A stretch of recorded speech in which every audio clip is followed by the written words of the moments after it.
Hello everyone, welcome in, welcome in. Sorry about the delay getting started today. I was trying to get everything situated on my end before I went live, and I completely lost track of time because I was doom scrolling on my phone, if I'm being perfectly honest. I was in a TikTok loop and I got distracted. My bad. So it is Mystery Monday, and I thought I was gonna have a different game to play, so I hadn't really prepared to do any voice acting today, but I don't have a different game prepared. So we're gonna start Ace Attorney. We're gonna start the third game in the original trilogy, um, which I'm trying to remember what that game was called, and I'm failing miserably. But that's okay. So we played the original one. I think it was called Trials and Tribulations, if I remember right. We played the original one, which was Phoenix Wright Ace Attorney. We finished the second one, which was called Justice for All. And then we are going to play the third one. I think if I hit continue and then continue where we were, I'll be able to just load the next trial. Or maybe not. Nope, this is the end of the last trial. And my game is doing that thing again where it doesn't actually give me the sound. What's going on here? All right, my sound is turned up, so I can definitely hear anything that's coming in. We just don't have anything coming in. So, we're going to go back to the options menu and back on out of here real quick, because I thought I was going to be able to just load the game and pick what we're doing. Do I have to start a new game? I don't think so. I think it might be new game, actually, and then we just play this game. So that might be what we're supposed to do. Let me see if I can get the sound to actually decide to work today. Which, you know, sometimes it does, sometimes it doesn't. But that's not the hope here. The hope here is that we'll actually be able to listen to the game. Let's see.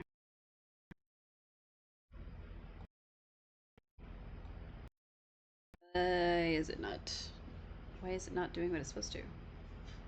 Hello? Last time I checked, we were up to date on all of our driver updates, so that can't be it. It could, but I thought the reason that it was silent was just because it was on that first screen. Oh, okay. Apparently there is, in fact, an update. But I do not know if it's going to make me restart my computer afterwards. I hope not. If it makes me restart my computer, we may just have to not do that, which will suck because I really wanted the sound for this game. It says 0%. Yikes. Okay. If it's saying 0%, what may have to happen is I may have to like do it off stream and then it'll be better later. But I don't think I can like remove this system and then have it work. But let me see. Yeah, it's not downloading at all. I hate that. Don't not download if you're the thing preventing me from doing what I want to do. Terrible. Let's see. What is going on with this thing? It's not even registering as if it's got something going. And like if I take it out, obviously it's not there. But it is playing music. I could remove it and it would play music. I'm positive that it would do that. But for not, it's just not registering that we have anything playing out of that.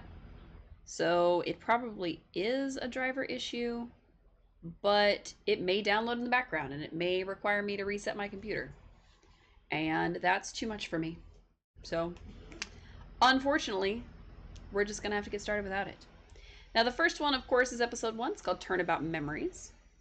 Now anytime we've played any of these games, anybody who's seen it before will know that we always do the voices ourselves. But I don't know. Or how did I get into this mess? Oh, wait. Why? Why did I do that? I don't know who it is, so I don't know what voice I'm supposed to give them. Oh, look, it's Phoenix. Maybe. He has Phoenix's hair. That girl, you shouldn't see her anymore. Hey, it's none of your business. We always give Phoenix, like, our regular voice. I'm telling you for your sake. You continue to see her. You're lying. Just listen to me.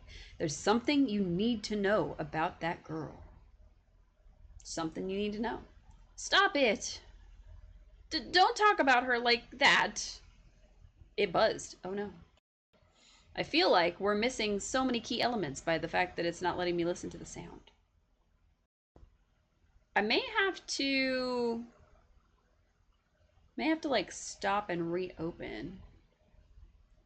Was it me? I didn't do it.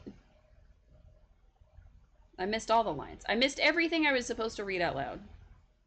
I wonder if I should 5 years earlier, Mia Fey, second trial.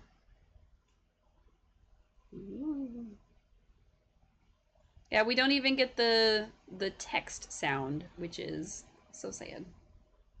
7%. Jesus Christ. That's going to take forever. So what's probably going to have to happen is either I need to close down and relaunch in a few minutes, or it's just going to be no sound for the game this whole time, which I don't love. Like I said, I really was hoping that we would have it working. But for some reason, it will just randomly update the drivers, and then everything that we know and love just stops working. So I'm not sure what's going on. I'm gonna see if I can find a way around it real quick before we get too far into everything. But let's see. More sound settings. Let's see. This thing. Listen. Let's try and then re-listening. Let's see. Okay. No? Okay. It's just not registering that it has any sound coming out of it. That's a little weird. That's a little bit weird. So it has like my microphone, my headset, everything else. There's like a built-in microphone in my camera and everything. All of those are registering a sound, but for some reason the Elgato is not. I do use the Elgato HD60S Plus, and it's decided sound is just not for me today. So, okay, I guess. Oops. That was not supposed to happen. It also didn't work, so you know.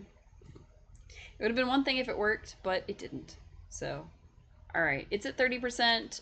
If we have to, like, stop and come back, we may do that, but we'll see. Alright. Whew, it's finally time. Kind of nervous. Ahem.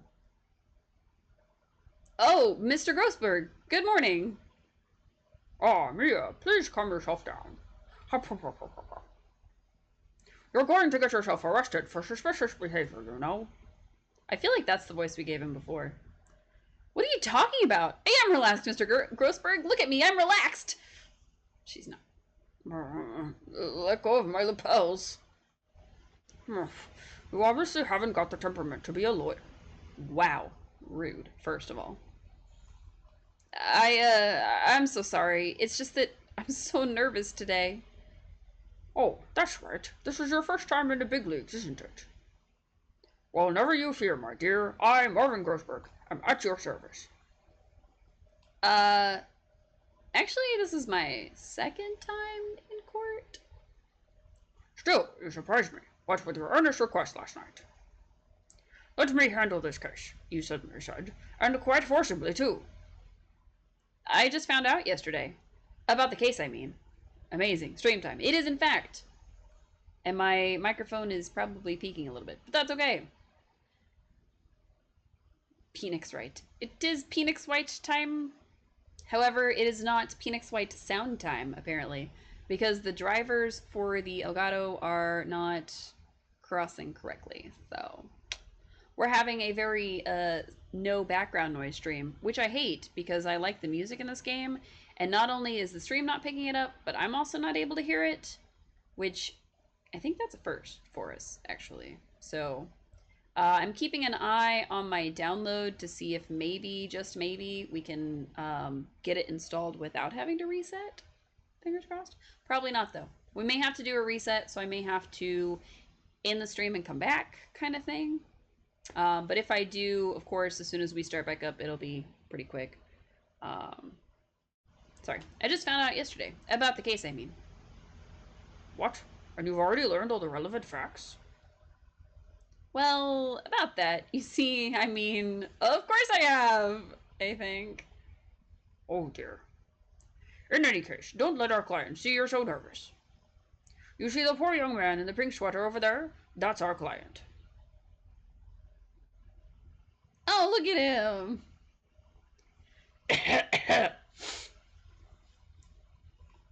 Good morning there, everybody. Good morning. Try to keep smiling, Mia. I just want to say, I'll give it all I've got. Yep, I'll be fine. No problem. Just let you know I'm grinding on WoW while listening to you. Okay, cool. You get to listen to all the gross noises I make for Phoenix. Oh, what's wrong? Do you have a cold or something, Mr. Rye? Actually, it's right. Like the Flying Brothers, people screw it up all the time.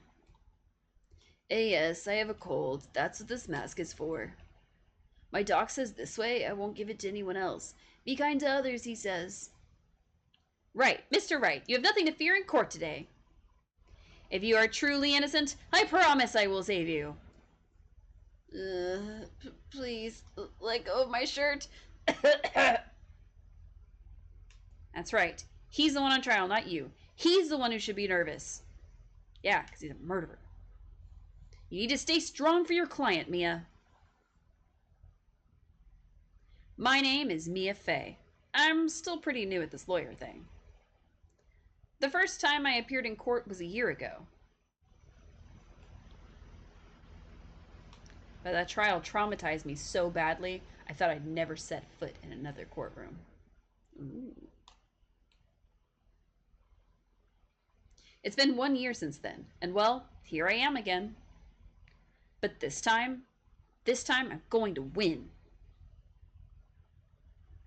For my client and for myself.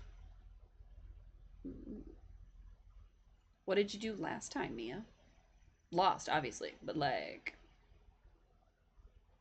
Alright, April 11th, 10 a.m., District Court, courtroom number 2. Also, doing Phoenix's sick voice is going to absolutely decimate me. I'm just gonna say it. Oh, I think we gave Grossberg the judge's voice. Oops. Court is now in session for the trial of Phoenix Wright. The defense is ready, Your Honor. The prosecution is ready, Your Honor. I don't know. I always give him a real, like, meh kind of voice every time we play this game. The defense today is Miss Mia Fey, was it? Yes, Your Honor. Is there a problem? I was under the impression that Marvin Grossberg was to be leading the defense. Yes, well, you see, Mr. Grossberg had a bit of an emergency. Emergency? But isn't that him standing right there next to you? Yes, well... You're just a rookie. Are you sure you can really handle this? Don't let him scare you, Mia. Give him your toughest look. Of course, Your Honor. I think. Aw, even Mia was nervous. Well, Mr. Payne, your opening statement, please. Well, well, well. I can't believe a veteran like me has to spend his time babysitting a new defense lawyer. Don't worry, little girl. It will all be over soon. What was that all about? Was he trying to trash talk me? Now then, I'd like to proceed with a summary of events on the day in question. The incident occurred on the campus of Ivy University. The murder victim was a student named Doug Swallow. He was a fourth-year student studying pharmacology. Sounds like he was a very bright young man. Yes, well, next we have a photo taken at the crime scene. Students discovered the scene shortly after the murder. They found the victim's body. And the defendant, who had obviously bungled his getaway. They then called the police. That certainly makes the defendant look suspicious indeed.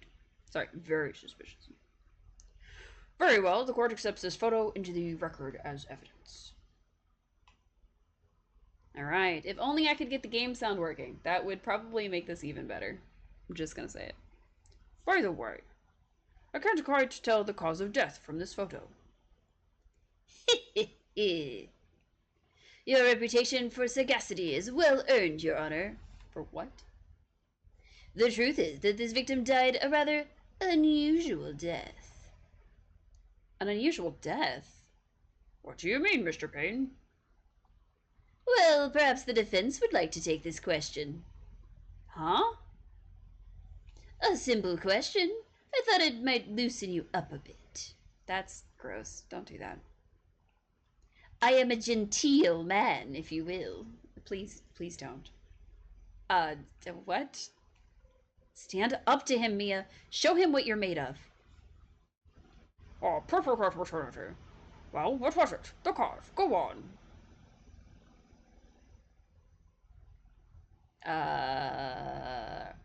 Please say you know at least that much. I'm sorry. I didn't get a chance to read through the whole file. Oh, my hemorrhoids are beginning to act up. Gross. Why are you telling me this? Is that why his name is Grossberg? Now see here. The details of the case are filed into the court record. But you knew that already, didn't you? Yes. Yeah, totally. The court record. I think I can see that by pressing the R button. We can, in fact. We are playing on Switch, in case anybody is wondering. Alright, proving my profession. First and last time I wore it was a year ago. Date and time of death. On 4/9 at 3 p.m. Cause of death was a fatal electric shock. And then, of course, here's that picture. We see the cable. We see all kinds of stuff. Alright. Fatal electric shock. Cool. All of the weapons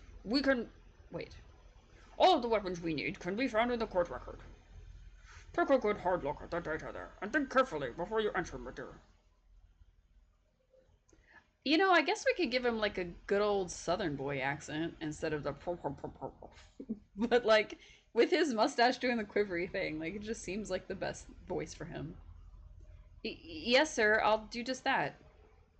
I've got to stay calm. I can't let that prosecutor get the better of me. The court record. Okay, let's take a look. I just pressed the R button here. We've already done it. Now then, would the attorney for the defense please answer the question? What was the cause of death? Electrocution. According to the court record, it was a fatal electric shock. In other words, electrocution. Electrocution? But how could such a thing happen? Did the murderer use some type of new, super powerful stun gun, perhaps? The answer to that question will become crystal clear as this trial proceeds, Your Honor. But before that, there is one more vital issue. What's that? Why, motive, of course.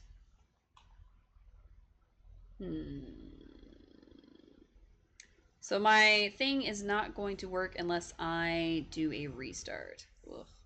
Okay. I guess it'll just have to wait for next time, and we'll just have to restart after the stream. Can be today at like 11 p.m. Schedule. Okay. Apparently, there was some bad blood between the victim and the defendant. Bad blood? What do you mean? Oopsie, I'm terribly sorry. You're the defense attorney, so you must know all about it. I shouldn't be stealing your spotlight like this. I really don't like this guy's smug attitude. Me either, Mia. There's one champagne for you. Here's one small operator, if you catch my drift. I don't catch your drift. Also, his name is Winced in Pain. Like, he's cringe. Fantastic. They don't call him the rookie killer for nothing, you know. Great. He's a murderer. No, I'm just kidding. Now then, let's hear from the defense. I'm trying to give the judge less of a kind of voice because I don't want him to be confused for Grossberg. But they're very similar. The voices we gave them are very similar, so yikes. What was the source of the bad blood between the victim and the defendant? And this time, I would like to see some supporting evidence. Evidence? No need to get all worked up over this. As I said, all our weapons can be found in the court record.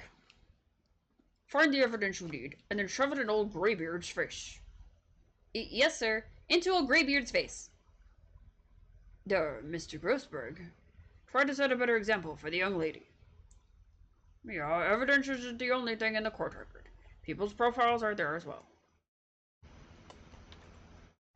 You can toggle between profiles and evidence with the R button.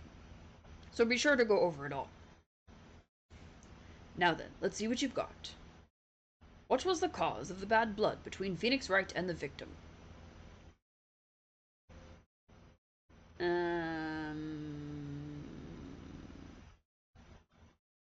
That one. Because this says, okay, it says Phoenix Wright's girlfriend dated the victim Doug Swallow up until 8 months ago.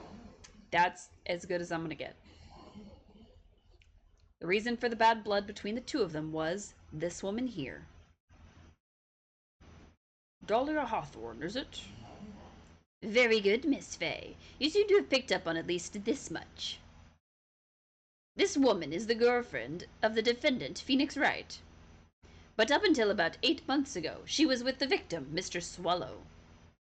Clearly, she has some part to play in this story. Amazing. He's done it again. Before the cross-examination starts, he's already got the judge thinking like he wants. I didn't it enough.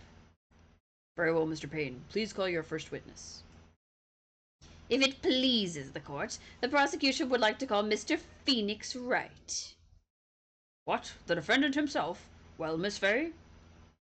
It's fine. After all, Mr. Wright is innocent, right? The defense has no objection. Very well. The court calls Mr. Phoenix Wright to this witness stand. Oh, this is going to be heck. It's going to be really, really bad on my voice because he's sick. Witness, please state your name and occupation. Yes, my name is Phoenix Wright. My job is, well, right now I guess I'm a suspect. No, he means what you do before you were arrested. Oh. I was a university student. Mr. Wright, you understand that you are suspected in the death of your fellow student, Doug Swallow. But I didn't do it. I'm innocent, I tell you. I was telling you, I was... Will the defendant please refrain from passing on his cold to the rest of us? That was a weird mix of voices there, my bad. It seems the witness has something he wants to say. Well then, Mr. Wright, please tell us about your relation to the victim. Right away, Your Honor. I think normally, like, if he wasn't just our normal voice when we play as him, I would probably try to give him, like, a little voice, like, you know, Larry and blah blah. But, like, my voice, but if I had a head cold, is as good as I can do for Phoenix Wright, because it is a little bit easier to do. It's not perfect, but... I admit I was there. But I'm not a killer. All I did was find his body. I hardly knew the guy to begin with. I never even talked to that stuck-up British wannabe. If you didn't talk to him, how do you know he was a British wannabe? Phoenix, please tell me you're not lying to me. Feenie, please. I see. So you hardly knew the victim. Right, like I said, I'm not a killer. That didn't come out correctly. That was... Ooh, this is gonna get hard, because I'm already yawning. Whew. Looks like the judge understands. Being naive, you know. Too naive. Huh? It seems you've forgotten one small thing, young lady. And that would be... This witness still has to undergo something called cross-examination. Cross-examination? He's right, and it's the defense's duty to carry out the cross-examination. The purpose is to determine if a witness's testimony contains any contradictions. Contradictions? If a witness is lying, their statements will conflict with the court record. But Mr. Wright is my client. Even if he is your client, in court, all lies must be struck down. As a lawyer, it is your duty, I'm afraid. I totally messed up his sentence, but it's fine. What does he mean by that? Is he saying that testimony just now? That there was a lie? A contradiction? Now then, your cross-examination, if you please, Miss Fay. I think that's the voice I normally give Edgeworth. No, I give him a faux British accent. JK. Please, Mr. Wright, tell me you haven't been lying. Oh, he looks real sad. You wouldn't do that to me, would you? Oh, Phoenix, please. Oh boy, he is a liar. Alright, I admit I was there. When you say there, you mean the place where the victim was murdered? Yeah, sort of. The place where something happened, anyway. Something? You can't just hide what happened. We have photographic evidence. Anyway, Mr. Wright, what were you doing at the scene of the crime? I thought you said you didn't know the victim, Mr. Swallow. It was just a coincidence. We bumped into each other by accident. He's very sick. Such a sick boy. Yes, sick boy. A coincidence, huh? He says, I'm not a killer. All I did was find his body. You say you found the body? So, who called the police? Huh? Unfortunately, it was some other students that notified the police. Other students? That's correct. They were witnesses. Wow, hydrating us super early. Witnesses. Oh my god. Whoa. Witnesses who saw the defendant standing there next to the body in shock. What? Is this true, Mr. Wright?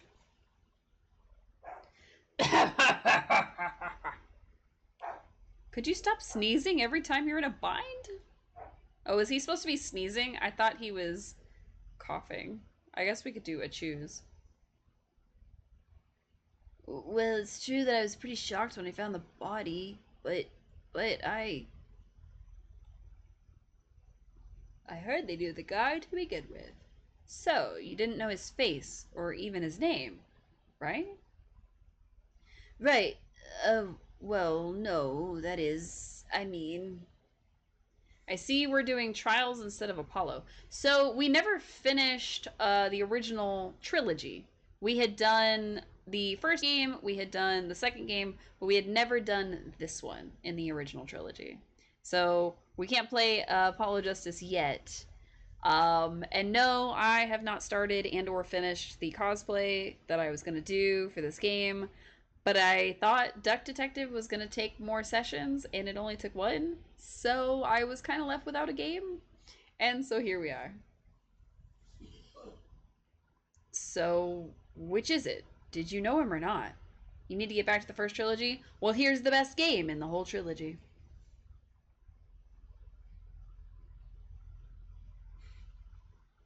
So he was coughing, and we're just gonna avoid that one. We're gonna pretend it happened. Now see here, you can't avoid answering a question by sneezing all day. You only finished the first game on stream. Whoa. I guess I did know his name. You're still partial to first game, but this is a close second. Ooh, this one is the best. It's so great. News to me. Why didn't he tell me that before? I heard he used to date Dolly. Ah, Dolly. Who is this Dolly person? Ah, yes. That would be the defendant's lover, Miss Dahlia Hawthorne. Oh, I see. Ah, young love. So bittersweet. But that's all I knew about him. I never even talked to that stuck-up British wannabe. Mr. Wright, you stated the following in your testimony. You literally marathoned the first 6 games in the series 4 years ago. Whoa! So how did you not play this one? I hardly knew the guy to begin with. That's right. I mean, why would I even... But that doesn't sound right. If you hardly knew him, then why would you say that the victim was a stuck-up British wannabe? Dot, dot, dot, dot, dot, dot. You played the original trilogy multiple times? Nice. Dot, dot, dot. Well, Mr. Wright? Oh, you're referring to on stream. Nice. No, it wasn't me. I'm not a killer, I swear. Mr. Wright, I will give you an opportunity to revise your testimony.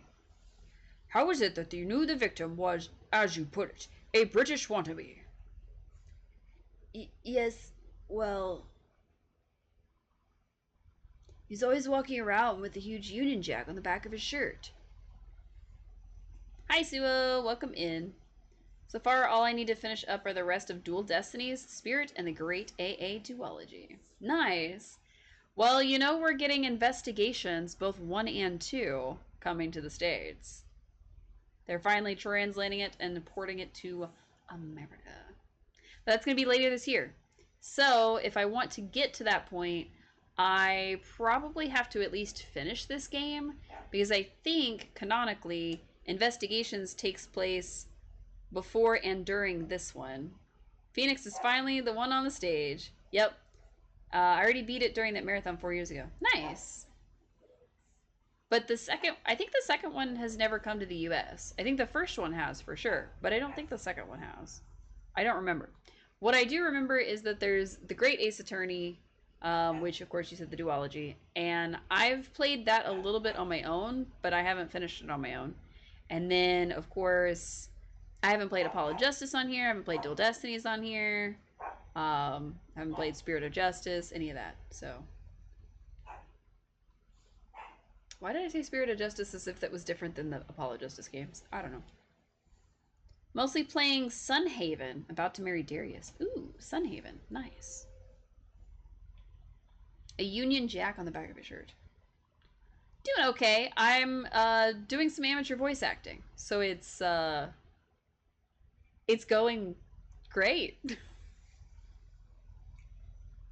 We never got Investigations 2, but there was a nice fan translation going around for years. Oh, nice. Well, we're finally getting Investigations 2. I only ever played Investigations 1, and of course, Edgy was Edgy. You're practicing, so something. That's true.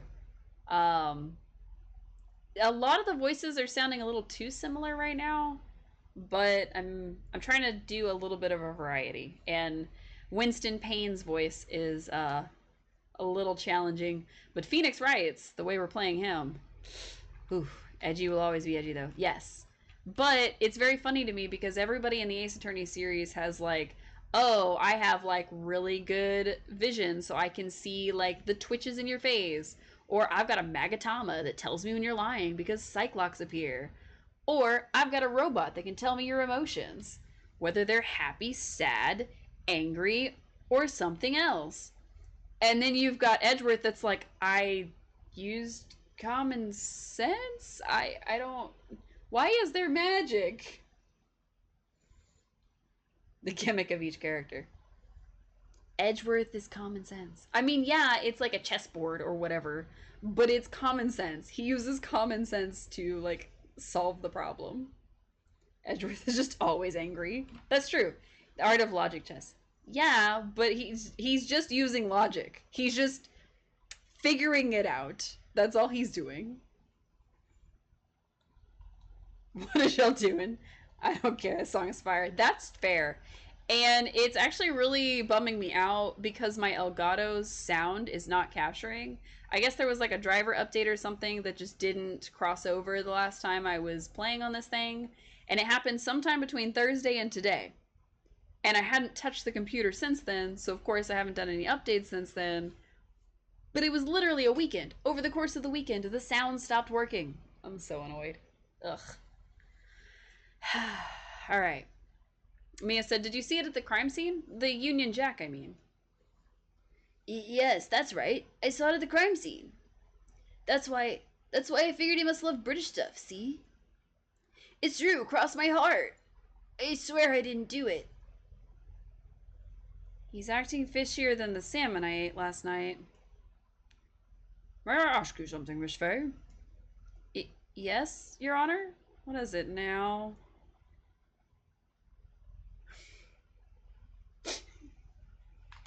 Hold on. Who is this person anyway? This Union Jack fellow? Your Honor? Are you, The Union Jack is the name of the United Kingdom's flag. Oh, I see. You mean like the Stars and Stripes, right? As usual, Your Honor, your insight astounds me. Insight, yep. Mm-hmm. Hey, something just occurred to me. Isn't there something strange about this bit just now? Mia, there's a contradiction here. Mr. Grossberg, I forgot you were there. Talkie now, shut up while you mean business. With evidence, I mean. Okay, Mia, check the court record carefully. Well, my dear, do you think you can manage on your own from this point? Am I able to just say I can do it and they'll leave me alone? Because, yes, I am an ace attorney. 1 year ago, I was in a courtroom just like this. I can do it. I can handle this myself. You mustn't try to bite off more than you can chew, Mia. I'll be fine. I know what I have to do. Remember, you can always press him to get more information. Oh, and one more thing. When you're going to state a contradiction, make sure you present some definitive proof. Okay, Mia. One more time from the very beginning of his testimony. How about no? I'm not going back to the very beginning. We're just going to the Union Jack thingy. And we're presenting something. Alright, hang on. Let's see. We've got his autopsy report and then the crime scene photo. Oh, he's wearing a jacket. You can't see anything on it. I don't see a Union Jack, so it's probably that. Objection. Are you certain you saw the Union Jack? Yeah, I'm sure. It was right there on his back. Miss Fay, is there some point to this line of questioning? Your Honor, please take another look at the crime scene photo. As you can see, there's absolutely nothing on the victim's back. Hey, wait a minute. He's wearing a leather jacket. The Union Jack was on the back of a t-shirt he was wearing. I was under the impression that you accidentally came across the body. But if that was really the case, then you wouldn't know that, would you? You'd have no idea what he was wearing underneath that jacket. Mia, we're making our client look guilty. Mia, rein it in. Rein it in, come on. Mr. Wright, you've been lying to me. Oh my God. Please forgive me. Mia, you made our client cry. Let him. That P on his chest doesn't stand for Phoenix anyways. I can't believe I trusted him. Mr. Wright was all wrong. That was an impressive bit of cross-examination. Thank you for uncovering the defendant's lies for me. It's quite clear that this man did not simply stumble upon the scene of the crime. Uh-oh. Did I go too far? You made him cry, Mia. You made him cry. And if the P doesn't stand for Phoenix, what does it stand for? What does it stand for? I would like all the best answers. If you guys know them, please tell me. If it doesn't stand for Phoenix, what does the P stand for? By the way, Mr. Wright, you seem to have a rather bad cold. Have you taken any medicine for it?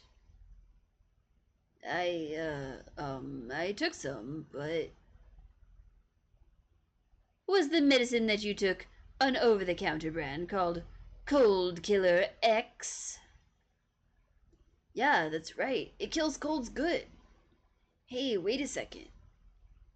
How did you know I'm a big fan of Cold Killer X? Would you happen to have that medicine with you right now? Well, actually, I seem to have lost it somewhere. He lost it? Does this even have anything to do with the case? Mr. Wright, shall I tell you where your cold medicine is right now? Huh? Oh, that wasn't sick enough. Sorry. Huh? Your Honor, I would like you to take another look at the photo from the crime scene. Sorry, another photo from the crime scene. What's this? In the victim's hand, it's Cold Killer X. Gasp. Yes, but even I've got a bottle of Cold Killer X in my apartment.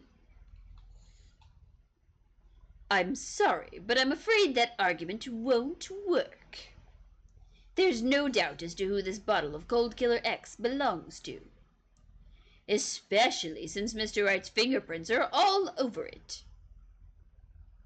What? Sensing his murderous intent, Mr. Swallow must have picked up the bottle of medicine, dropped by Mr. Wright, and hid it in his hand. His purpose in doing so can only have been to identify his killer as Phoenix Wright. Wow. Order in the court. Your Honor, I'd like to present this photo and bottle as evidence. Very well. This court will accept them into the record. Bleep, bleep, bleep. Wow, I wish the sound was working. Even if the sound was just working for you all and not working for me, that would be okay. But for some reason, the game has just decided, or the device has just decided, it's just not happening today. Like, I can't even use it as, like, an input. So, we are playing without sound today, which is not fun. Not fun at all. Because I like the sound, and I'm assuming y'all like the sound too. Also, the victim's wristwatch was broken. Broken? Yes, it ceased functioning when a large wave of electricity passed through it. Well, Mr. Wright, do you have some sort of explanation for all this? This is really bad. Oh, my buttocks. My poor hemorrhoids. Mr. Grossberg, I don't need to hear about your butt anymore today. Thank you. He's gonna keep talking about his butt the whole time. He's just over there muttering about hemorrhoids and something. IBS. Who knows? What really happened? The truth is, I went because he called me. He was in the pharmacology department, so we agreed to meet at 2:45 behind that building. We talked for a bit, and then around 3 we split up.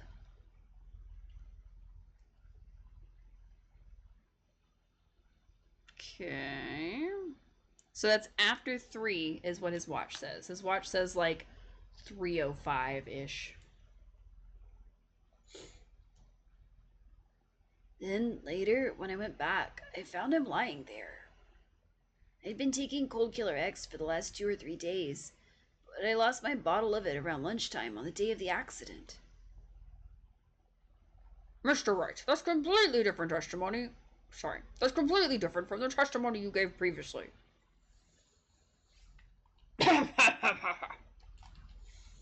I'm sorry, Your Honor. I was afraid you wouldn't believe the truth. You'll forgive me if I say I hardly find your current testimony any more credible.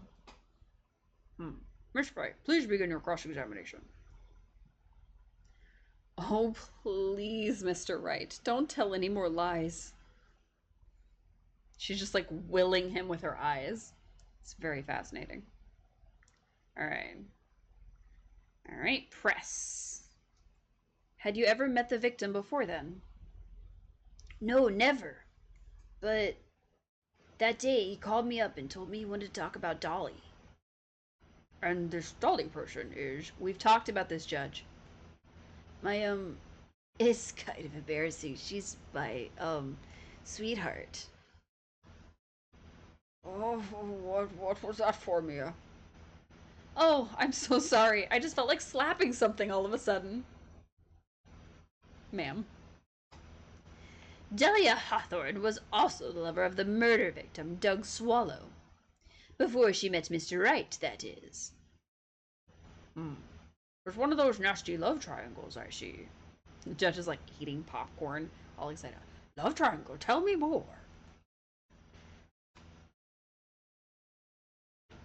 Alright, press that.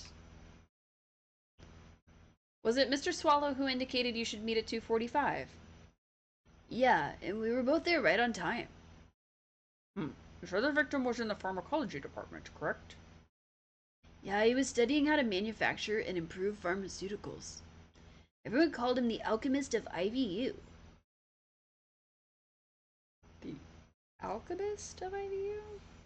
An alchemist, I see. I gotta admit, it was a little suspicious. He had a whole laboratory and everything. It was filled with chemicals and strange machines that run on high voltage electricity. Oh, how fascinating. He sounds like he was quite an ambitious young man. The judge's voice is gonna keep changing because, like, he should be like, but then I've also got Grossberg, who's so, like, I'm trying to differentiate them, but I keep defaulting to, like, little old man voice. Or, like, grumpy, groggy old man is kind of what it's becoming. About the timing, please. So you're absolutely certain you met at 2:45? Yeah, pretty sure. That's the time class ends. But they're always doing experiments, so it doesn't matter much. Experiments? Yeah, those pharmacology guys are always in the lab whipping up something. Well, looks like he's right about the time anyway. Witness, let's go on with your testimony. I forgot his voice for a second. Alright, around 3 we split up. So what was it you were talking about? You know, then maybe we should hang out again sometime.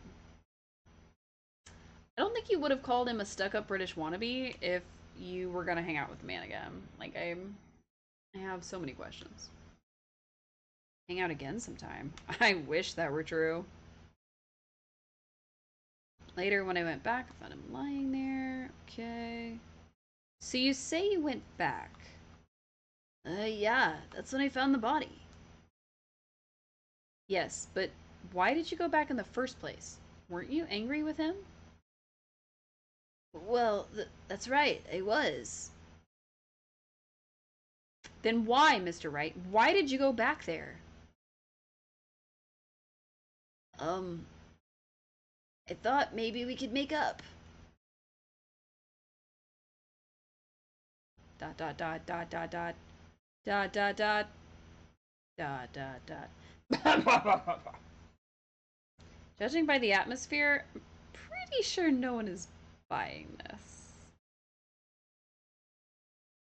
Been taking cold killer X for the last 2 to 3 days. Rather unusual to catch a cold this time of year, isn't it? Yeah, I always get a little careless about when the weather starts to warm up. I guess I shouldn't sleep with the window open this early in spring, huh? I suppose common sense is not always common. So, did anyone else know that you were taking cold medicine? Well, I always took one after meals, so I'm pretty sure all my friends knew about it. Okay. I lost my bottle around lunchtime. On the day of the incident, what did you do for lunch? Huh? What does that have to do with anything? You can never be too sure. I always eat with Dolly, just the two of us. Dolly's homemade lunches are just the greatest. Her mini omelets are magically delicious.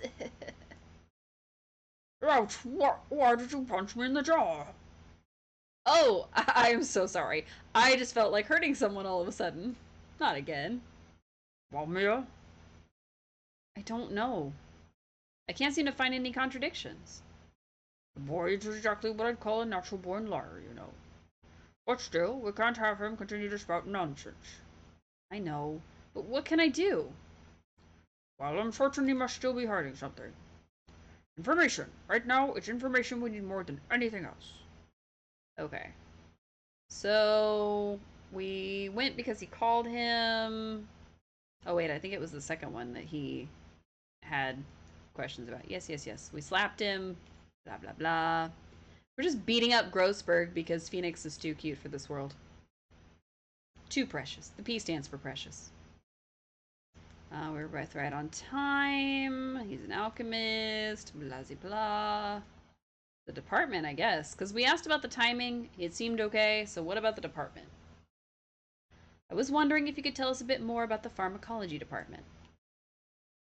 Well, okay, sure. I don't know all that much, though. A little bit earlier in your testimony, you said something interesting.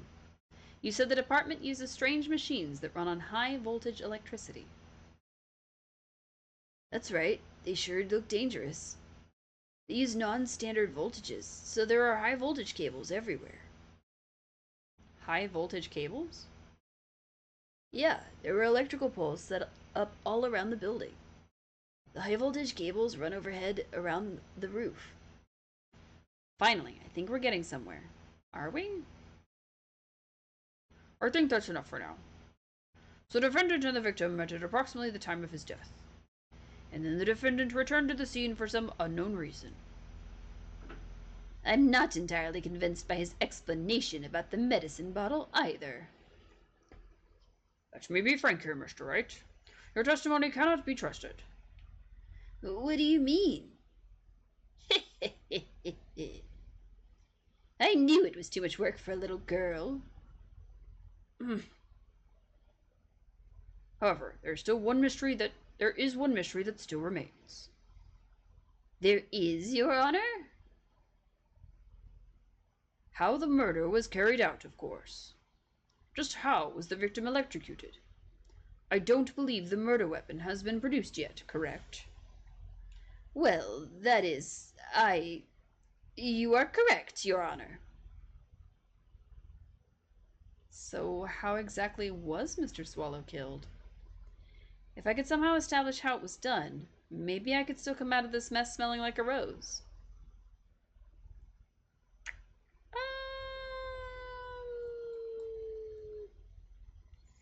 Okay. I mean, it's the down cable, right? Like, I mean, it's an electricity cable. There's a spark of electricity coming out of it. That's the murder weapon, right? If it's something more complex than that, then I don't know. So we're just gonna say yes. Your Honor. Yes, Miss Fay? I believe that if we were to piece together everything we've heard up until now, we should be able to solve the mystery of how Mr. Swallow died. That would be most impressive. Quite the brash statement coming from a rookie. But even a beginner like you must understand the basic rules of the court, yes? An attorney must be able to substantiate their arguments with evidence. Of course I know that. Actually, I totally forgot about that. Now then, Miss Fay, let me see what you've got. Show me how you believe the victim was electrocuted. This one, because that's the one that shows the cable. As for the cause of death, I'd say this picture captures it quite well. What? But there's nothing in that even remotely resembles a murder weapon here. I'm afraid the defense is going to have to explain this in a bit more detail. Miss Fay, where exactly in this photo is the murder weapon? It's these thingy. Boop. Well, naturally, it's right here. That's... What is that? A severed electrical cable, I believe, Your Honor. Remember the testimony we've heard. The machines the pharmacology students use in their experiments require high voltage. And because of that, there are special high voltage cables strung up everywhere. So then, the high voltage cable. Yes, the high voltage cable is the cause of death. That is the most likely explanation. That certainly sounds plausible. Well, Mr. Payne, what do you have to say about this? Well, I believe some praise is in order. Don't toy with me, old man. Now, the victim's cause of death may indeed have been a high voltage cable. However, I want you to think about what that really implies. The only one who had the opportunity to use the cable as a murder weapon was the defendant.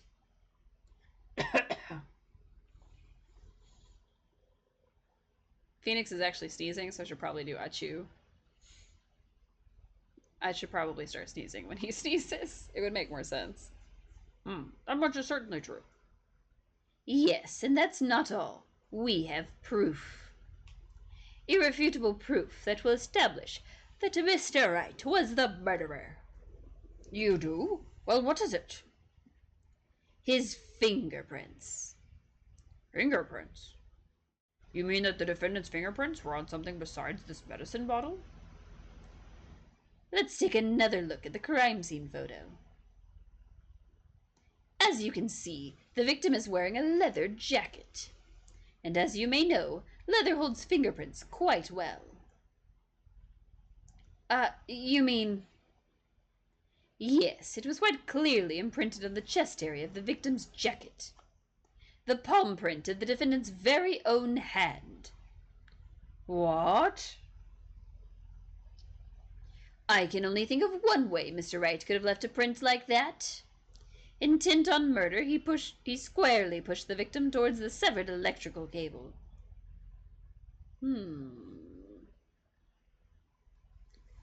Order. That's enough. I think we can conclude that there's no reason to continue with this cross-examination. Stick a fork in us. We're done. Mr. Grossberg. My hemorrhoids never lie. The show is over, Mia. I knew that boy was guilty the first time I saw him. No, you're wrong. Mr. Wright is innocent. No further evidence is required to convince me of this man's guilt. Your Honor. At this time, I am prepared to render a verdict in this case. Why are we yelling hold it, not objection? Do you have something further to add, Miss Fay? Is this what you want, Mr. Wright? You still haven't told us the truth. The whole truth. If you don't say something now, the judge is going to hand down his verdict. But I can't. I just can't say it. If I told you what really happened, then I'd be... It's okay, Mr. Wright. I'm your attorney. You can trust me. Miss Fay. No matter what it is you have to say, I believe in you, and I'll represent you to the very end. We've already established the defendant's guilt. There's no further need for him to say anything. Wait a minute. Mr. Wright. I'll tell you what really happened. But I've already told you, Mr. Wright. There's no need for further. I did it. I admitted I pushed him. It's my fault. My fault that Doug Swallow is dead. Super cool. Love being your attorney right now. This is going great for me. A girl, you shouldn't see her anymore. Hey, it's none of your business.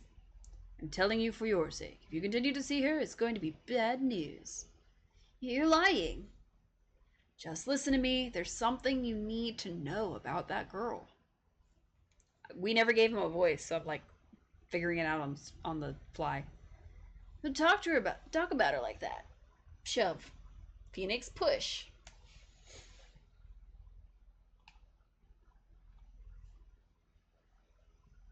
I don't know. I guess Phoenix Wright is dead now. He's a convicted murderer. Does this take place before? Because, like, Mia's younger in this, so this is, like, the before times.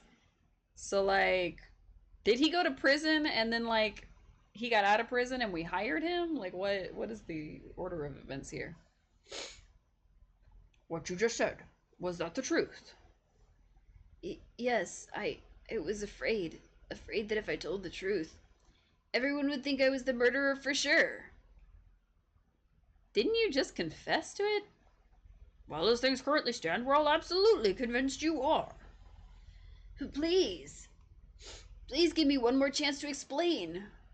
This time I swear I'll tell the whole truth. It'll be okay, won't it, Miss Faye? I believe in you. Oh, thank you. Still can't believe it. He really did push the victim. Feels like my hemorrhoids are doing the Harlem Shake. Gross. Super gross, Grossberg. Please stop talking about your butt.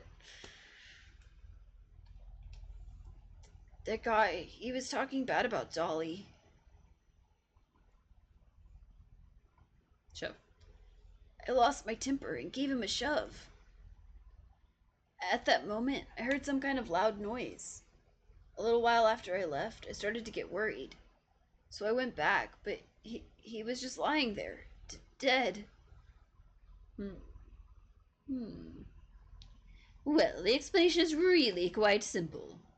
When you pushed him, Mr. Swallow flew back and touched the electrical cable. He died from the shock, and that, as they say, is that. A simple explanation indeed. At the time of the incident, a light rain had been falling. Wet from the rain, the victim was more easily electrocuted. But when I pushed him, there weren't any electrical cables nearby. If there had been something like that, even I would have noticed. That's true. Even a doofus like him couldn't miss that. Miss Faye, let me warn you right now that if your cross-examination doesn't yield any new facts, I intend to deliver my verdict without further delay. Are we clear on that?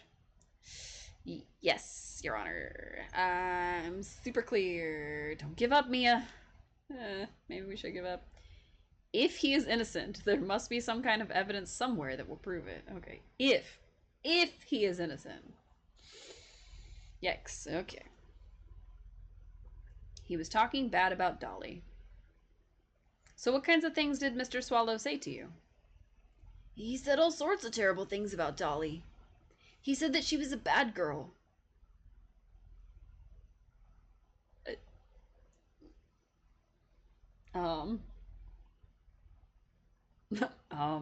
Is that all? Yep. Well, Miss Faye, you heard him yourself. Oh boy, you're not doing yourself any favors here, Mr. Wright. Don't make this harder for me than it already is.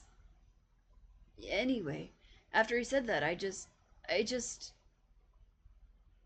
That can't... Look, he can't just have been like, she's a bad girl. And then he would be like, screw you, I'm pushing you into this electricity fence thing. The cable, whatever. Can you tell me about what happened in a little more detail? That guy, he just said what he wanted to say to me. And then he put on the jacket he was holding and started to leave. That's when I lost my temper and flew into a furious frenzy. I shoved him and he fell down. I just gave him a light, gentle shove to the chest. Phoenix, light, gentle shoves don't result in your handprint on somebody's jacket. I'm just gonna say it right there. And when you did that, there was no severed cable anywhere to be seen? Right, there was nothing like that at all. But is it possible you merely overlooked it? Well, I guess it's possible. What are you doing? Don't let that guy steamroll all over you like cheap asphalt. Come on, Phoenix, use your brain. I believe what's most important here is the push occurred. Let's continue with the testimony, witness. Great. Fantastic. Wonderful. We are doing swimmingly. Some kind of loud noise. A loud noise? And what would you say that loud noise was, Mr. Wright? I'm not sure, but it was really loud. was like snap. You know, come to think of it, I wonder what that was. We're sounding less sick and more surfer boy, which was not the goal, but you know. Clearly, Your Honor, it was the sound of the victim being electrocuted. You're not qualified to decide that. What should I do? I'm treading on some dangerous ground here. Do we ask for more details? I mean, it's all we can do is find out more information. Mr. Wright, that loud noise you heard may be extremely important. So try to remember what it was. How do I put it? It was like a sharp crack. Ah, could it have been? Yes, could it have been? Hurry up and tell us! When I pushed him, he dropped the umbrella he was holding. If he landed on the umbrella. He fell right on top of it, and it broke. That was probably the noise I heard. An umbrella, huh? And did that umbrella belong to the victim? Yeah, it was a plastic umbrella, cheap and frail, kind of like the owner. Phoenix. Phoenix, you can't just call a man cheap and frail when you're accused of murdering him. Phoenix, please. You're not helping. The P stands for please. Ugh. And again, I wish I had any kind of umbrella. It was totally soaked to the bone. It's a miracle he's not dead, because he sleeps with the windows open in early spring, which is gonna be just cold all morning. He just stands out in the rain, just stands out there while having a cold. It's amazing he's not dead yet. Miss Fay, what do you think? Is there something important in that testimony just now? Well, yeah. Absolutely. This is it, Mia. The new information you've been waiting for. Totally. Of course it's important. No, this cheap umbrella is more than important. It's vital. I want to officially have it entered into the testimony. Ha! How perfectly fitting. Flimsy information for a flimsy lawyer. The court agrees to the defense's request. Witness, please add the bit about the cheap umbrella to your testimony. They're just dogging on this man's umbrella. I mean, to be fair, it is broken, but it doesn't look that cheap. Like, it's a little bent. It's a little broken. It's still good. You could still use that. Mostly, probably. I don't know. It doesn't look like any of the umbrella part is broken. Like, the handle where you hold it and the very top of it look bent. But the actual, like, keep rain off of you part seems to be in good condition. So, you know, that's fine, probably. I don't know. Alright, cheap umbrella. He fell down on top of his cheap umbrella. Let's pause there. Oh, I guess I should have read it in his voice. So Mr. Swallow fell on top of his umbrella. Are you certain of this? Yeah, it was right there under him. Actually, if it hadn't been under him, I was planning on borrowing it for myself. The umbrella, you mean? Well, yeah, see, I was wearing this sweater here. Dolly stayed up late for nights at a time knitting it for me. I didn't want the rain to dampen the handmade symbol of her love.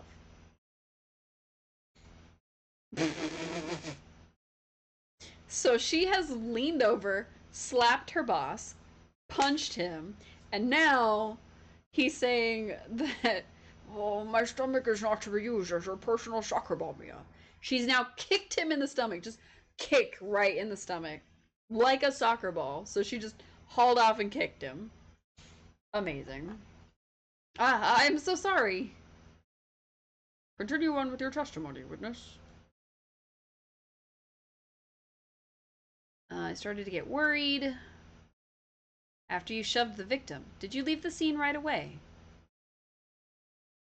Yes, I did. I admit it. I was furious. You left without even checking Mr. Swallow's condition. Well, yeah. But like I said, I got worried about him later.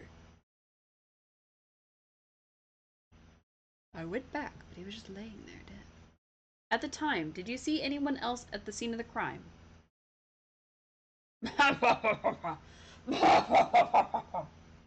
Nope, nobody.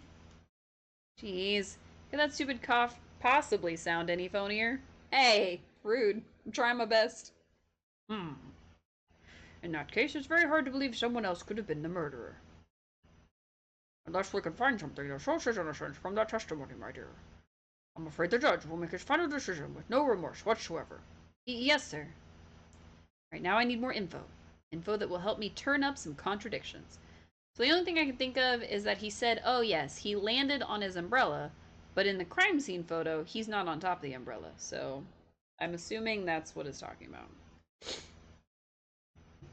Okay, this one. Present the photo, because in the photo, he's not on top of the umbrella.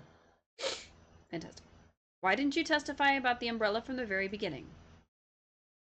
Come on, if I had mentioned that. I would have been able to counter the prosecution's arguments earlier. What do you mean by that? Take another look at the crime scene photo.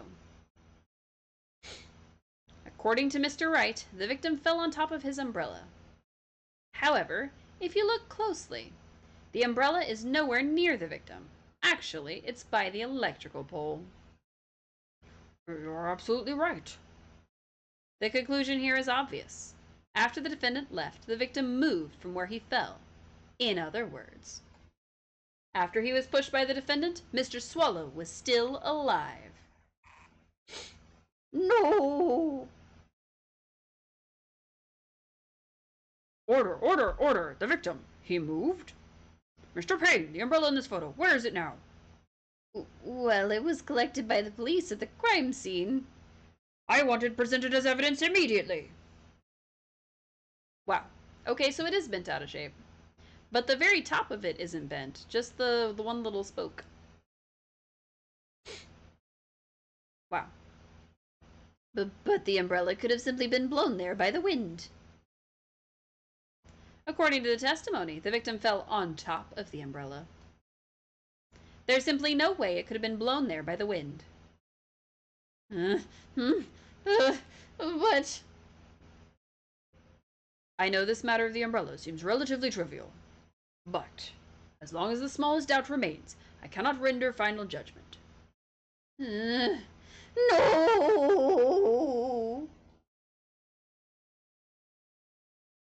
I must say, I still find it hard to believe that a huge hole had been blown in the prosecution's case by defendant testimony.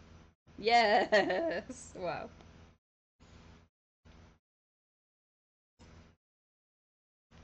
Delightful. Well done, Mia. Why do we have his testimony, though?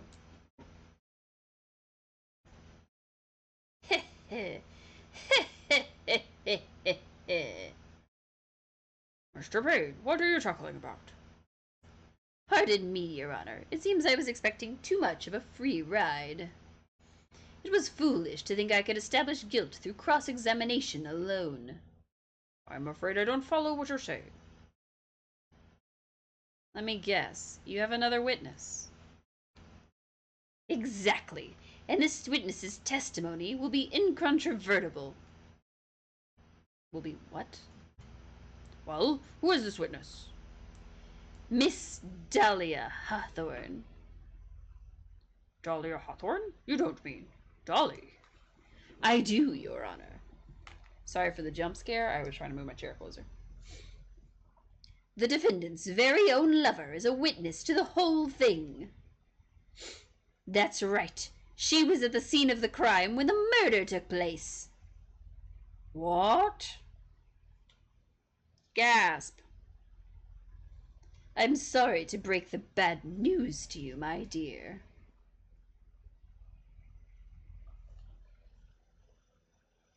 Bad news. You couldn't be more wrong.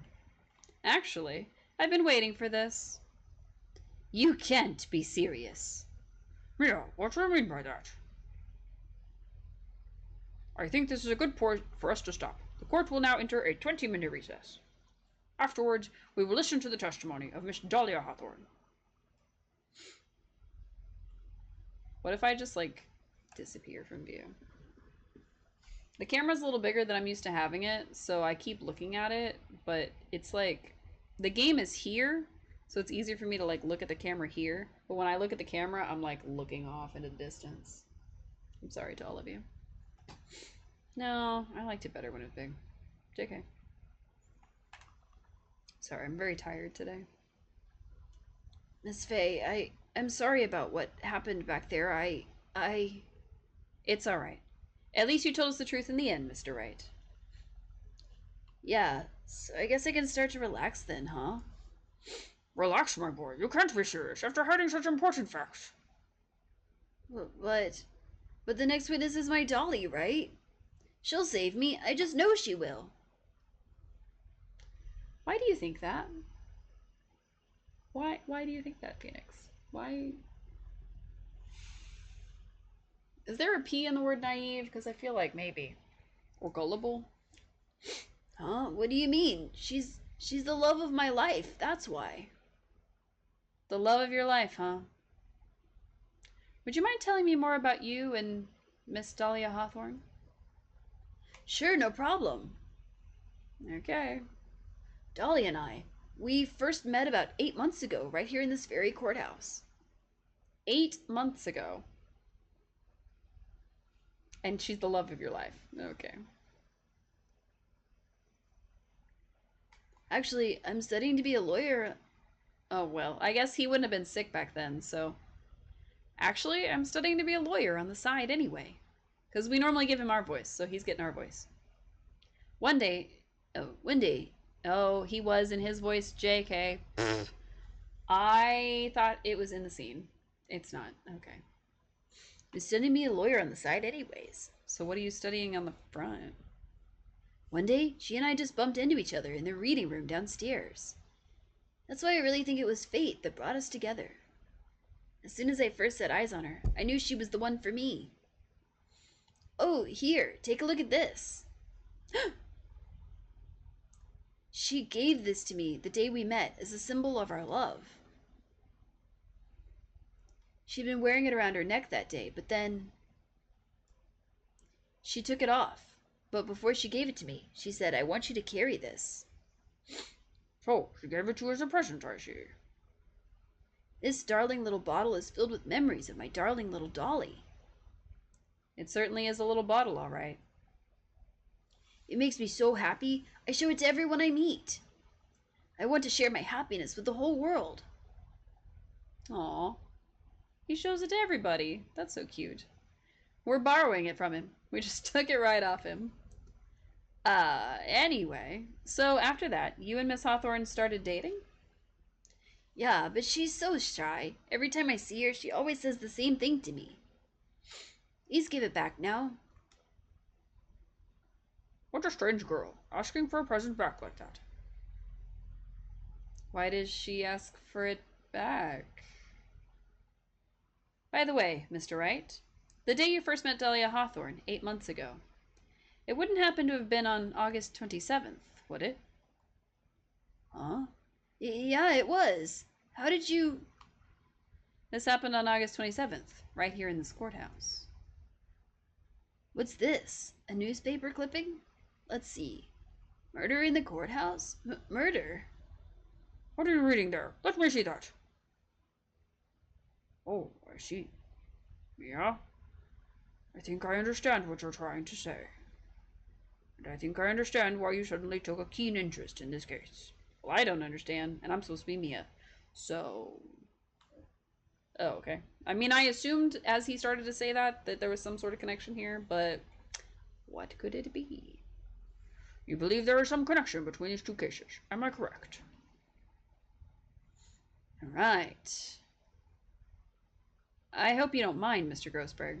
I need to finish this myself. Ah, yes, but I'm afraid what you have will not be enough, my dear. I'll go and have a look in the downstairs reading room and see what else I can find. Thank you. I want to do whatever I can to be of help to you, Mia. Well, looks like recess is about over. We'd all better get moving. Interesting. Okay. I guess so. That recess sure seemed longer than 20 minutes, though. Really? It seemed shorter to me. All right, let's check this stuff out. We can't look at the bottle any closer. We can't look at the testimony.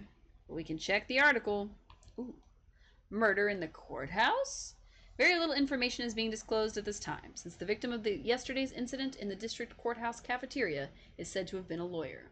However, police are questioning the 19-year-old female college student who was seen sitting with the victim. Interesting. Alright, she feels like it was longer, we feel like it was shorter. It's to be continued. I like how it said saving and then it asked if we wanted to save. Alright, we're gonna do the third one. So what we've been doing is we've been saving a different game in each save slot. As you can see, we finished the first one on 7/15 of last year. We finished the second one on 11/4, and now, almost a year after the first one, we're starting the third one. Fantastic. Good job, self. April 11th, 12:13 p.m. I think that's supposed to tell us that it was later, or it was past 20 minutes. Court will now reconvene. Mr. Payne, please call your witness. So we have another female. I gotta figure out another voice for her, because we've got a lot of, like, really funky voices, so I'm trying to figure out what kind of voice we should do for her. This next person is someone who witnessed the crime as it happened. The prosecution calls Miss Dahlia Hawthorne to the stand. Oh, that wasn't quite like him.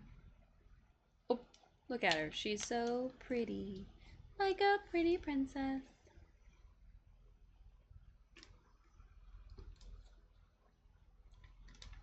What's with this stiff silence? In my long career as a judge, I have been deceived by many witnesses. It's my job to doubt, to take no one at their word. But in your case, I must admit that you radiate a glow of complete sincerity. I can't believe he actually said that. Oh. Now then, witness, could you please state your full name? I gotta figure out a way to do her voice, like, soft and quiet without it being, like, super crazy. I guess I could get really close to the mic. No. Don't worry, sweetie. There's no need to be nervous. If anyone says anything rude, you can be sure I'll cut them right down to size. And I will bash them with my gavel. I love how they look straight at me when they say that. Thank you for calming my nerves. You're all so nice. I almost feel right at home. I don't know if y'all can hear it when I'm doing her voice, so if it's too quiet, let me know, and I may have to switch up her voice.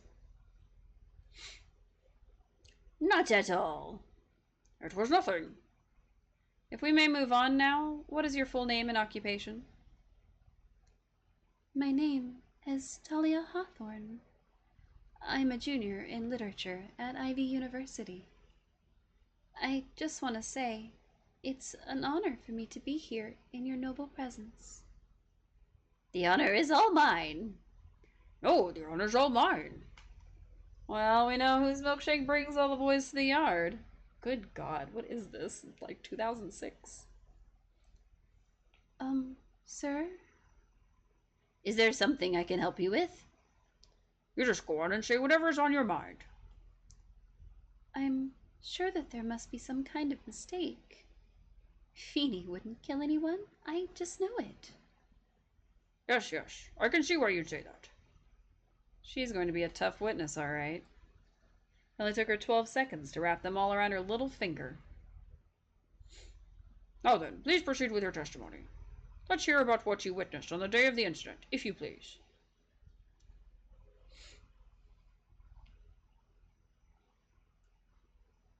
I had been planning to go back to Feenie's place after class was over. Feenie and Dougie, they were talking behind the building. Then suddenly, Dougie got all wobbly and just collapsed.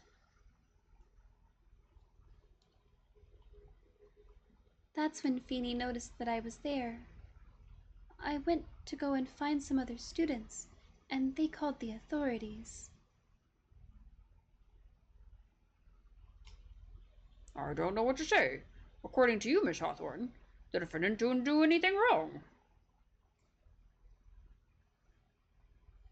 Young lady, as old as I am, even I recall how hot the flames of young passion can burn. Nevertheless, it is my job to discover the truth. Please tell us the truth. But I would never. That's more than enough, witness. I won't allow this to continue. What do you mean by that? Please, just let me proceed with my cross-examination, Your Honor. I, for one, don't plan to win my case on a bunch of paper-thin lies. You haven't changed a bit, Mia Fey. What's this? So you two are acquainted? Yes, we've met before. Once.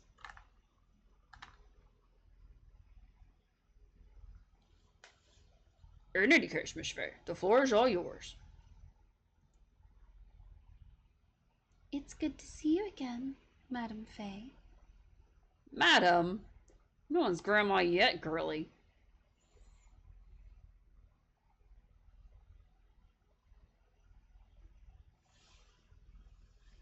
Alright, hold it. Now, unless I'm mistaken, Feenie, I mean Mr. Wright, is in the art department. If that's the case, then what were you doing by the pharmacology building? Well, I'm in the literature department. I'm studying Japanese Sinryu poetry. Oh, how wonderful. Is that humorous yet satirical style of haiku? Yes. Nothing left to do. When a man reaches this age, sleep is his best friend. That's supposed to be poetry? Sounds more like a midlife crisis. For me to get to the art department, I have to walk through that back area. Ah, yes, I see. That makes sense. When I want to enter the courthouse, I always walk through the front doors. How else would you enter? Teleportation? The judge is just like enamored with her. Okay, we're talking behind the building. So who is this Dougie person? Oh, I'm sorry. Doug Swallow. We were dating until about 8 months ago. So what were Dougie, Mr. Swallow, and Mr. Wright talking about anyway? How can you be so mean? I would never eavesdrop. I wasn't raised to be so rude and unrefined. That's right, Miss Fey. Don't drag the witness down to your level. Why am I being demonized here? Please, go on. What did you see next? Got all wobbly and just collapsed. Are you saying that the victim just collapsed on his own? Yes. In other words, the defendant never touched the victim. Is that right? I was watching the whole time. Feenie never did a thing to Dougie. I press her for no good reason. I just know the judge will get angry with me. What should I do about her testimony just now? We have his confession that he pushed him, right? Well, it says the victim fell on top of his umbrella. There was a loud sound when this happened. But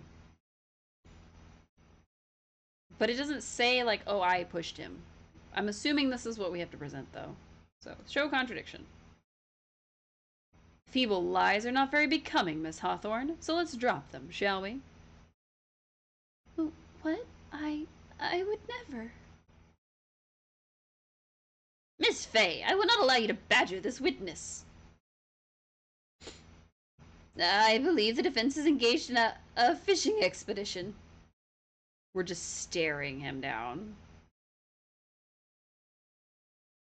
That is, she has no supporting... Please don't glare at me like that. I'm just doing my job. His voice is devolving because I'm not very good at it. Now then, Miss Hawthorne.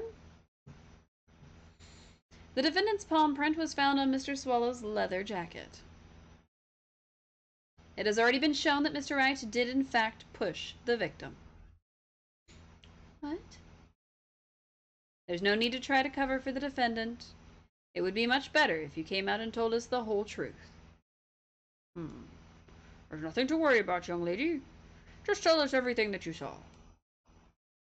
Yes, Your Honor. I will.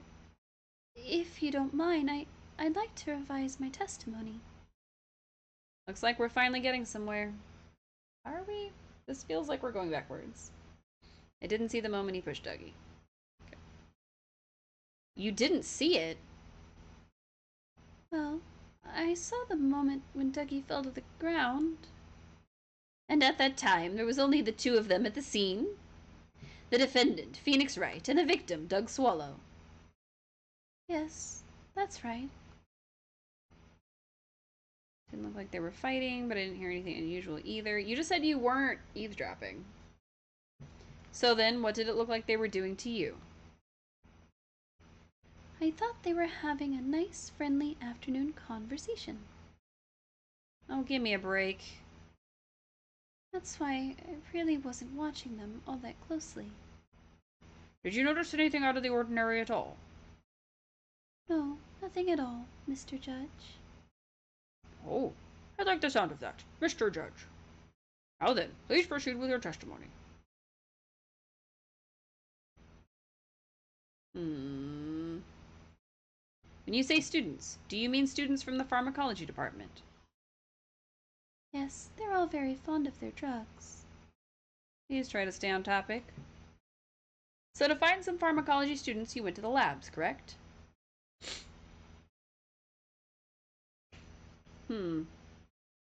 That's what I was planning to do, but in the end, I wound up not going. A group of about 10 research students came running out of the building entrance. Somehow, they all seemed to know what was going on. The students knew what was going on? Press. But how could the students have known what was going on? Well, I don't know for sure that they knew what had happened. It's just, they all seemed kind of excited about something. Doesn't look like I'm going to get any more info about the students. So, did the students call the police? Yes, I was just so... I was so panicked. Yes, well, anyone would have been, my dear. That girl, she's telling a super obvious lie and she knows it. She's just pretending to protect Mr. Wright. Yes, that's gotta be it. Way to go, Mia. Okay, that means I'm going to have to dig deep to find the contradiction on this one. Didn't we already do that? After class was over, they're talking about in the building. I didn't see the moment. It looked like they were fighting. Didn't hear anything unusual. Okay, so we asked everything. We pressed on everything. So what do I have?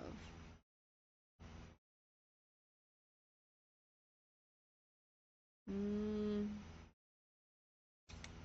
know.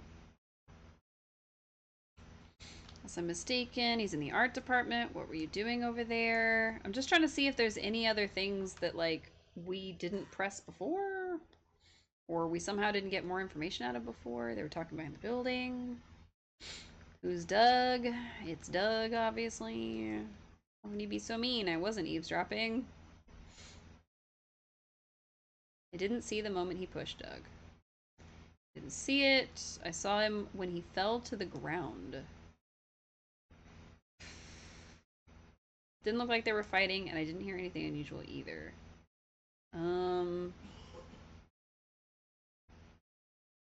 Okay. So the only thing I can think of is that Phoenix said there was a loud sound when the umbrella broke. So this is probably the I didn't hear anything unusual. You say you didn't hear anything unusual. Is that correct? Yes, that's why I was very relaxed, looking at the scenery around me.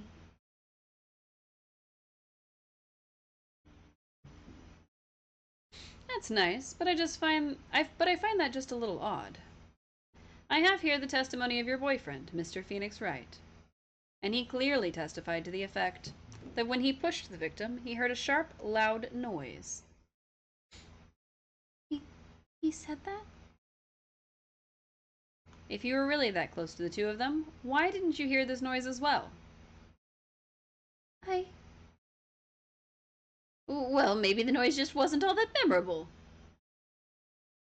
But according to Mr. Wright's testimony, it was a sharp noise, like a snap. There's no way a noise like that could fail to make an impression.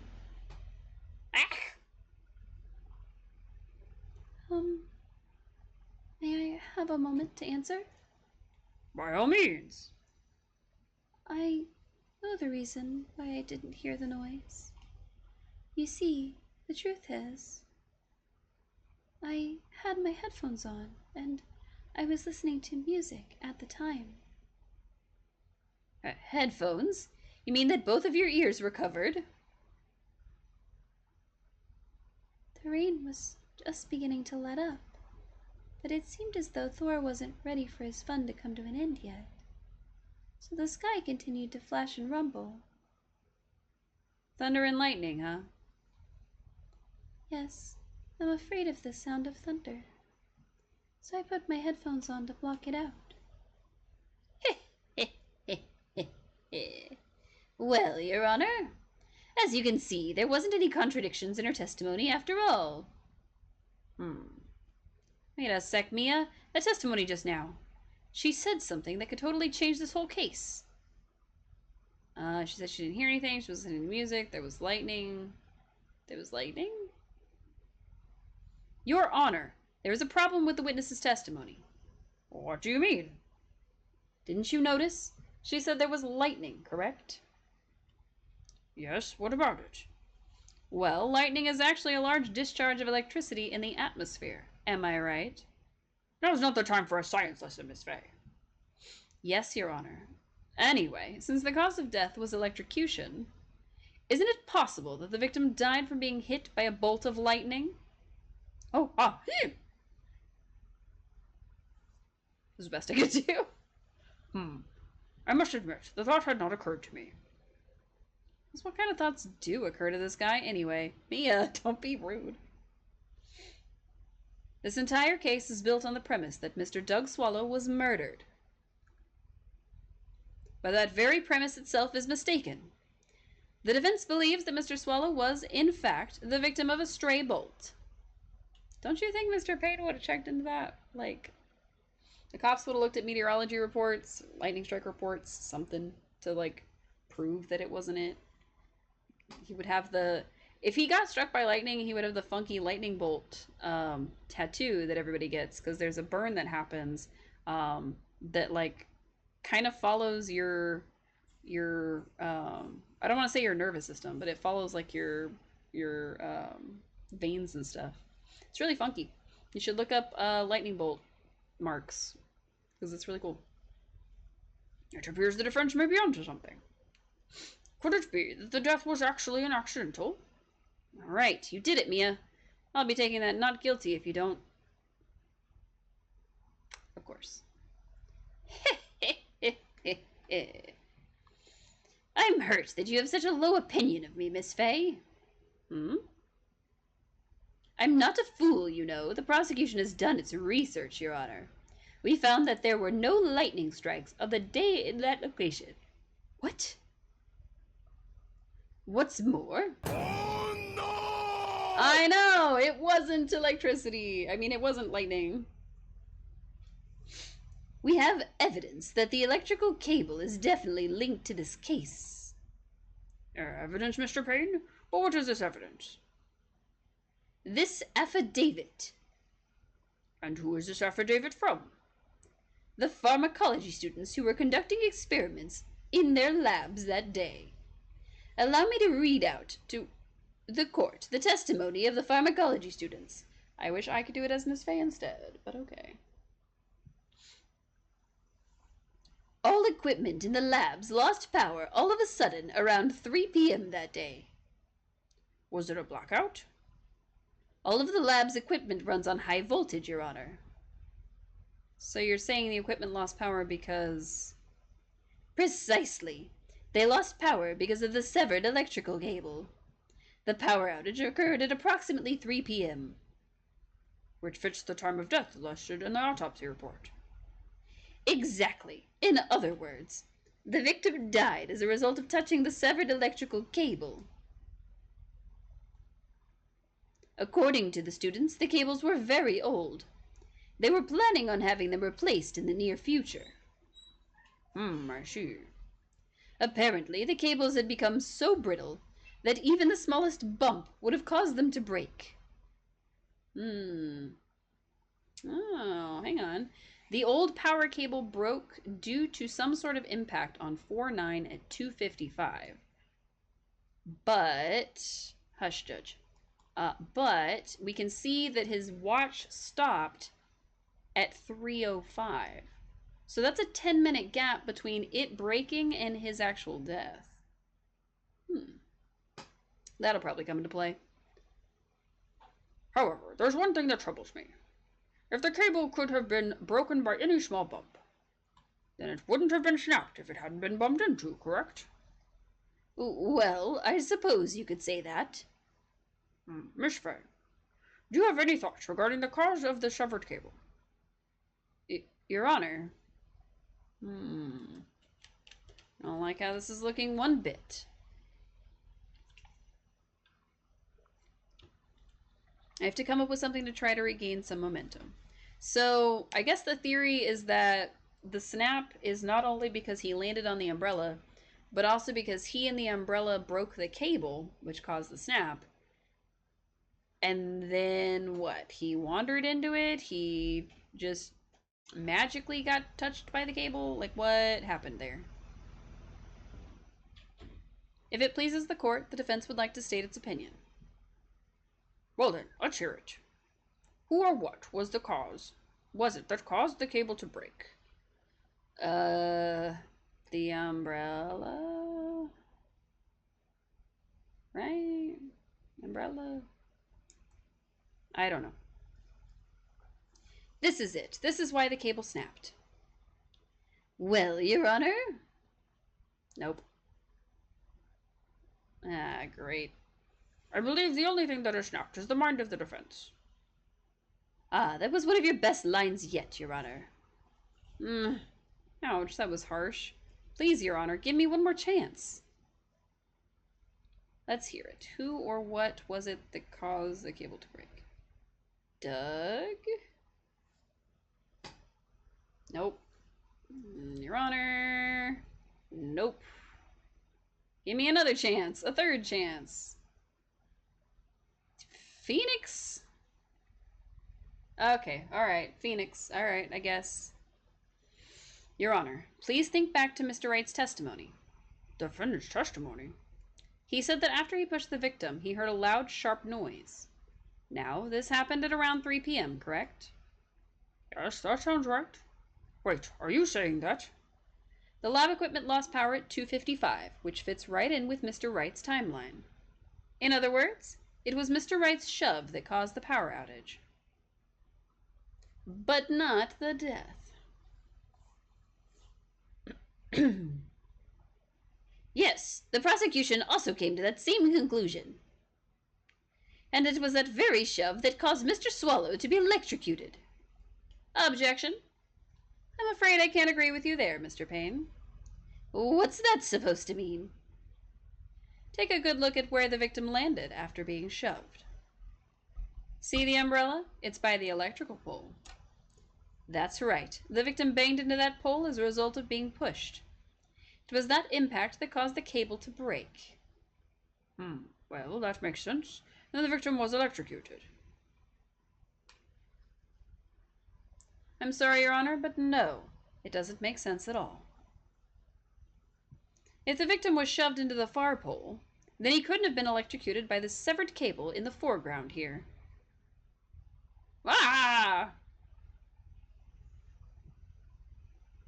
In other words, someone other than my client must have electrocuted the victim.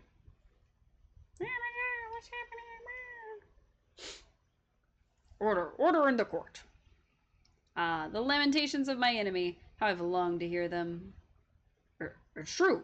The defense is absolutely correct. There doesn't seem to be any way the defendant could have done it. Mr. Judge, sir, may I say something? The Madam Attorney's explanation. She said some things that are a little different than I remember them. What? What the? Please, just once more. May I please testify one last time? Please, Mr. Judge? Of course it's all right. Just go right ahead and give your new testimony. This is it. She's finally starting to show her true colors. With her wobbling, watery eyes. Her sad, sad look. The truth is, Feenie pushed him twice. The first time was into the electrical pole. That's when the cable broke. Then Dougie tried his best to run away from him, but Feenie caught up and crashed into him from behind. The cable snapping and Dougie being electrocuted, it all occurred in less than a minute. We got proof that that's wrong. So after being shoved, the victim got up and tried to run away. And that's when the defendant pushed him for the second time. I'm so sorry, Feenie, but I just have to tell the truth. Am I doing the right thing? Am I, Mr. Judge? Of course you are, my dear. As painful as it may seem, you are. Now then, Miss Fay, you may proceed with your cross-examination. Gladly, Your Honor. Gladly. Do I push everything else she said? Absolutely not. I don't care. It all happened in less than a minute. Are you sure about that? Wrong. That's enough, witness. I'm afraid I don't understand. You will in a minute. Could you please take a look at this picture? Can we, like, turn it upside down? Oh, that medicine. That's the one Feenie likes to take for his cold. It's not the medicine I want you to look at. It's the wristwatch. Yeah, I was right. It's like, well, it's more like 3:10, I guess. It's like 3:05. Sometime after 3:05. It stopped at the precise time the victim was electrocuted. In other words, 3:05 p.m. Yes, I can read a wristwatch. Yes, and your point is, Miss Fay? My point is this. What time was it when the lab suffered that power outage due to the cable snapping? Well, according to the student's testimony, the answer is clear. It was 2:55 p.m. Yarg! Would you care to explain to the court, Miss Dahlia Hawthorne, what exactly happened during this 10-minute interval? The defense proposes that it was during this interval that the real murderer killed Mr. Doug Swallow. Dun dun dun dun dun dun dun dun dun. Order, order. This is nonsense. The real murderer. Even you can't deny that the time between the cable break and the electrocution are completely unaccounted for. It's 10 minutes. That's a long time. Then who was it? Who else are you saying could have done it? There's only one person who could have murdered Mr. Swallow. Only after my client had left the scene was there a window of opportunity for the real killer. Miss Fay, is the defense ready to indict someone as this real killer? It's finally time. This is the moment I've been waiting for. Yes, Your Honor, we are ready. Very well. But remember, if you accuse the wrong person, you will be penalized. Think very carefully before you speak, Miss Fay. I mean... Now then, Miss Fay, let's have it. Who is this real killer? So, I mean... The thing is that there's only 3 people on the scene right now. There's Doug, so, suicide. There's Phoenix, who we're defending, and there's Dahlia. These are the only 3 people that are on the scene here. And as Mia seems to have something against Dahlia, we're picking her. It could only have been you, Dahlia Hawthorne. How can you? The defense is grasping at straws. 10 minutes passed between the time the cable broke and the time of the electrocution. What exactly were you doing the whole time, Miss Hawthorne? Were you really listening to some music while cheering them both on as they fought? I find it hard to believe that you didn't lift a finger to stop the men dearest to you. Right, if you literally watched him push him, and then you just stood there and did nothing, okay. Order, Miss Fay. What? I mean, why? That is to say... Miss Hawthorne, I believe you did witness the two men fighting on that day. However, after Mr. Wright pushed the victim and subsequently left the scene, it was you who pushed Mr. Swallow to his death by your very own hands. Ah! She screamed for longer than that, but that was all I could do. How can you say something so mean, Madame Fay? I didn't do anything. She's just doing like... Wait.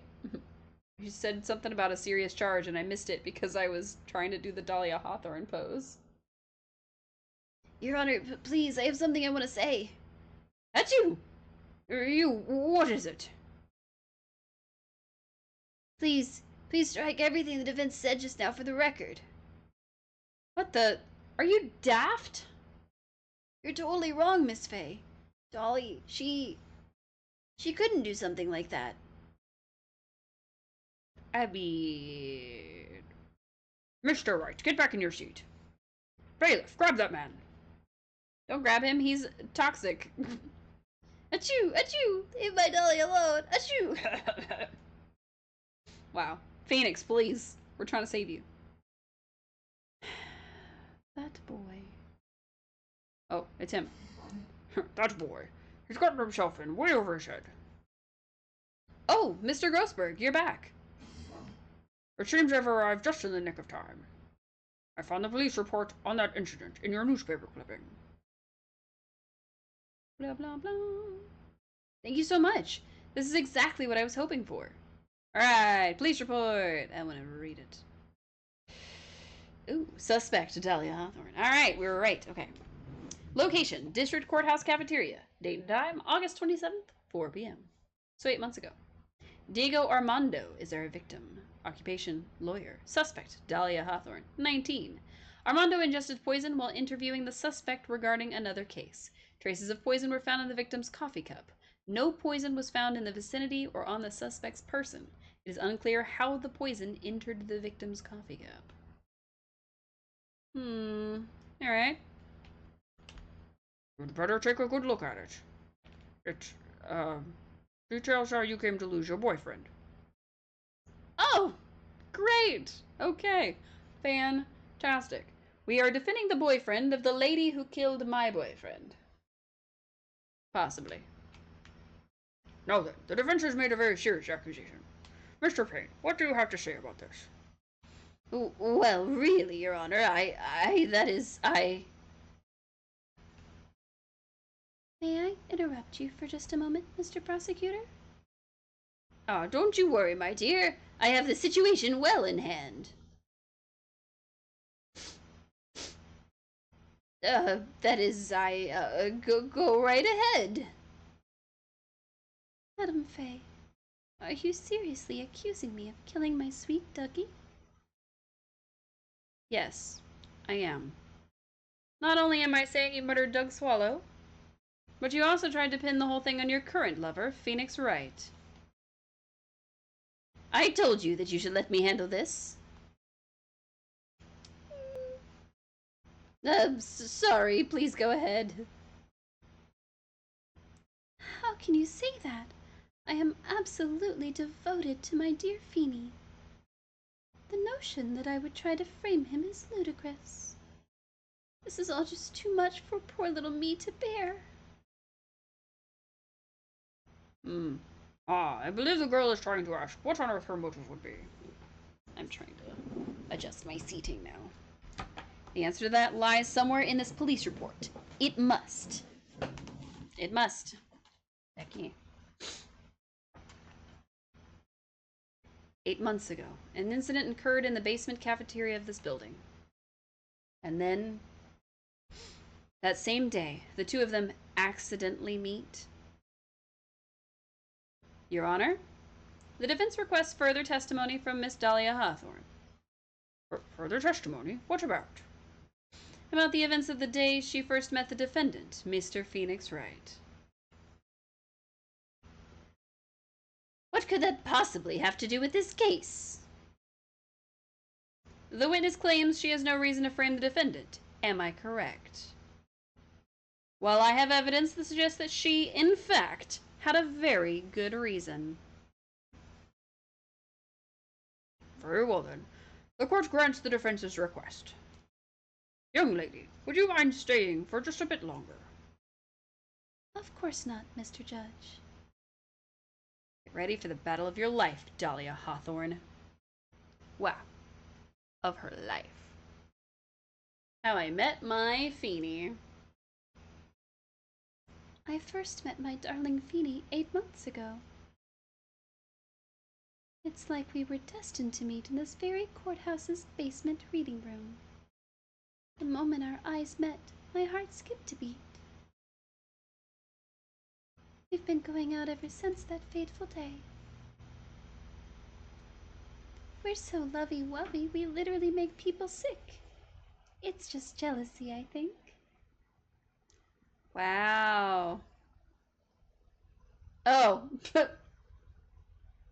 I think that was Phoenix yelling and not her. Mr. Wright, do that again and you'll be held in contempt of court.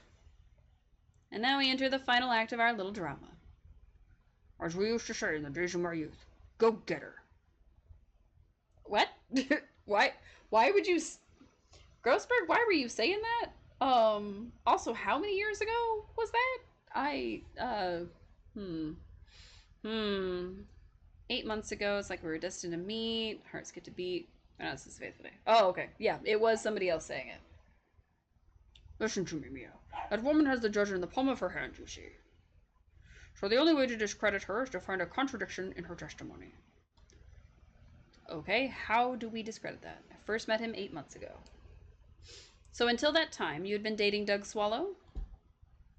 Yes, I'm a real fool, I know. Letting my emotions change so quickly. I'm so ashamed of myself. No, not at all. Look at me. I'm infamous for changing my mind. My critics have even taken to calling me Judge Fickle. Ho, ho, ho. Maybe you should look for a different line of work. Despite that, however, he always hands down the correct verdict. That's why some people also call him the Great Judgini. How many nicknames does this judge have? It's like we were destined to meet. Okay. The courthouse reading room? That's a strange place to meet the love of your life. That's not true, Madame Faye. After all, Feenie was not only an art student, but he was also planning on becoming a lawyer. I'm not talking about him. I'm talking about you, Miss Hawthorne. What was a literature student like you doing in a courthouse reading room? This line of questioning is a waste of time. It has nothing to do with our murder case. Miss Faye, I'm warning you. If this has nothing to do with Mr. Swallow's case... I have to remember the judge is on Dahlia's side. I'd better tread carefully. Press it. Your Honor, if you'll allow me some latitude, I think I can establish relevance. Please ask her to continue on with her testimony. Very well. Young lady, I've got a simple question for you. What were you doing downstairs in the courtrouse reading room? If it pleases your Honor, the answer is simply this. I had come to this courthouse to do some research for a paper I was writing. You were writing a paper? On what? On the relationship between modern Senryu poetry and the criminal underworld. Ho ho ho! That sounds like a fascinating research idea.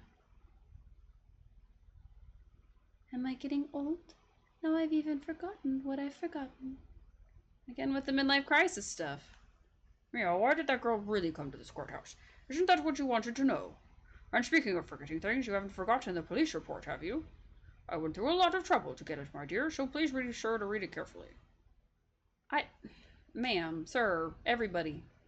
I'm just trying to go through her whole testimony. Jeez. Okay, so the real reason she was here was because she was being interviewed. Gosh, man, let me read. Jeez, Ghostbird, leave me alone. Miss Hawthorne, you weren't here because of your research paper, were you? Didn't you actually come here for a much more important reason? What is the meaning of that cocky smile on your face, Miss Fay? 8 months ago, right here in this very courthouse, there was another tragedy.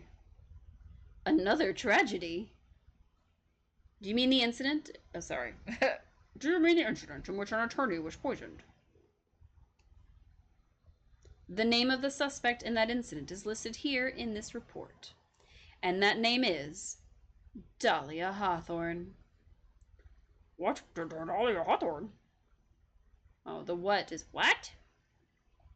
Yes, the sweetie pie of everyone's eye, Miss Dahlia Hawthorne. She was the prime suspect in a criminal case just 8 months ago. I mean, does she look like a suspect to y'all? I mean, in a Phoenix Wright game, yes, but also... Order, order, order! This is unbelievable. It's true, then. The loveliest rose can hide the cruelest thorn. Miss Fay, that's not fair. You can't slander my witness with an unrelated case. I, Winston Payne, will not allow it. Mr. Prosecutor, I believe I was speaking. Pardon me. Go right ahead. It's true that about 8 months ago, the police expressed some interest in me. Expressed some interest, huh? Mr. Judge, sir, I know I'm under oath, so I'll tell you the absolute truth. I did not commit the crime that occurred during that incident 8 months ago. I see. Okay, I've tied the two crimes together. Now I've just got to stay on the offensive. Well done, Mia. Oh, you really lit a fire in my heart and my buttocks. Stop talking about your butt. Jeez. I can hardly tell which is more inflamed, my spirit or my hemorrhoids. Grossberg, enough with the butt. Enough with the butt. This is like his entire character arc right now. Hydrate. I'm not trying to hydrate. I'm trying to stop listening about hemorrhoids. Terrible. It's not hemorrhoids, Grossberg. You have IBS. Go get that taken care of. Go see a doctor. The poisoning. I met the lawyer who was poisoned to discuss something in the cafeteria that day. I left my seat for just a moment, and that's when it happened. From what I heard, it was a liquid poison that is lethal at just 2 teaspoons. She's cute. She's a murderer. Not only that, I heard it was a very special kind of poison. So you see, I'm innocent. I wouldn't even know where to get a poison like that.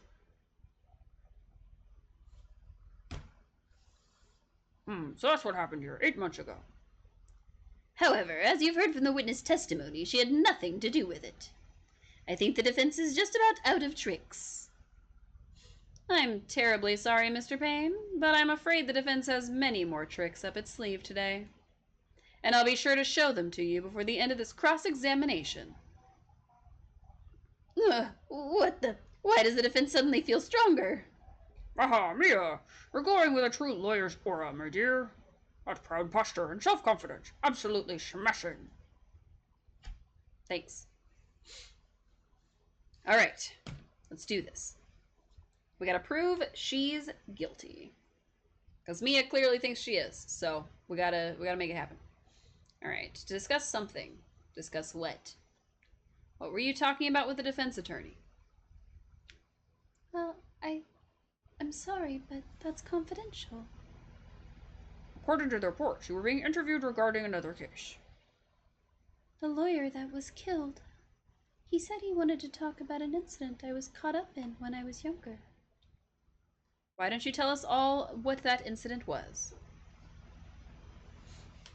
That has absolutely nothing at all to do with this case. Objection sustained. Defense's question is stricken from the record. Ugh. Rude. You got involved in a lot of incidents, don't you, Miss Hawthorne? Well, I guess I was just born under a bad sign. Don't worry, Dolly, I'll protect you. You heard the man. Now that is true love, young lady. Oh, Feenie, please. Blah. Those two are really making me ill. Albeit for decidedly different reasons. Gross. I left my seat for a moment. Okay, how long were you gone? I've already answered all these questions for the police. But if you must know, maybe 10 or 20 minutes? And where were you during that stretch of time? Using the toilet? What are you saying, Miss Fay? Toilet? My perfect little Dolly doesn't poop. Phoenix. Phoenix, do you believe women don't poop? Do you believe women don't poop, Phoenix? I need to know. In all seriousness, is that what he believes? Is that women don't poop? Phoenix, please, I can't help you if you talk like that. You heard the defendant, Miss Fay. Better luck next time. Sir, Judge, do you also believe that women don't poop? Please. Oh, Feenie, please. The police have already looked into this whole matter. This line of questioning is nothing but a waste of the court's time. Objection sustained. Oops, I used the judge's voice for him. I've already asked all these questions. This line of questioning is but a waste of time. Objection sustained. Miss Hawthorne, please continue with your testimony. I forgot what Payne said. It's lethal, just 2 teaspoons. About how much liquid is in 2 teaspoons? Well, let me see. My bottle of eye drops says it's a half fluid ounce, which is equal to 3 teaspoons. Okay, so about the size of an eyedropper bottle. About 2/3 of that amount, huh? The poison was found in the lawyer's mug of coffee. It must have been after I left the table. Someone must have quietly slipped it in there. I heard it was a special kind of poison. A special kind of poison? How so? Well, I heard that it's almost impossible to detect. Oh? And where would something like that have come from? I'm sorry. All I know is what I overheard the policemen saying. They said something about using advanced chemical processes to purify it. Chemical processes? Well, that's quite impressive. Most impressive. Better question is, how did the criminal get something like that? I'm innocent. I wouldn't know where to get to poison. And that's the reason they didn't arrest you? Because no one could show how you could have gotten the poison? I think that's a good enough reason, Madam Fay. She's right, and I think we've all had enough of Miss Fay's questions. So in essence, the main reason Miss Hawthorne was never arrested for this crime was because no one could show how she could have obtained the poison. Then all we have to do is find a way to establish how she could have gotten some, right? Great. Now, how did a lit student get a hold of poison, of all things? Okay, I'm going to assume that it is... her boyfriend? Because he's a pharmacology student? And medicine is just poisoned but used correctly? So, poison. You wouldn't know how to get that kind of poison? I don't believe you. What? In fact, you had an easy access to that kind of poison, didn't you? At your boyfriend's lab. A boyfriend? You mean the victim, Doug Swallow? That's right. Up until 8 months ago, Miss Hawthorne was dating Mr. Swallow. And if you recall, Mr. Swallow was a pharmacology student at Ivy University. Pharmacology? Oops. Pharmacology? His laboratory contained highly advanced chemistry equipment. In fact, without such equipment, the culprit could never have obtained such a rare and special poison. Well, Miss Hawthorne, it seems you had access to such a poison after all. And then it was a matter of slipping it into the victim's coffee when he wasn't looking. The only person who could have done that was the one sitting at his very table, You. No! Order, order, order. Could it be? It is a hawthorn plant. There's nothing but baseless. May I say something, Miss Fay? Sorry, Madam Fay. What is it, Miss Hawthorne? The amount of poison in the coffee was 2 teaspoons, correct? In order to carry that much liquid, you would need some kind of container. Oh, yes, that's true. I was searched immediately after the incident took place. Quite true. In fact, the entire courthouse was turned upside down. But they didn't find a suspicious container anywhere, did they? She's right. They even mentioned that in the report. Well, you could have easily gotten rid of something that small. Excuse me, madam, but this is a court of law. If you're saying I threw the poison container away, I think you need to show some kind of proof. Proof?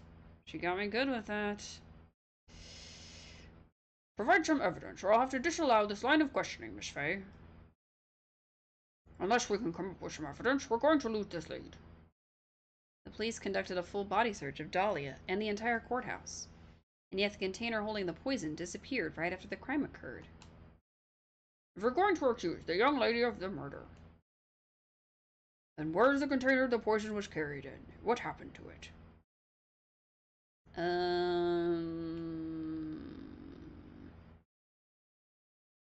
Let's see.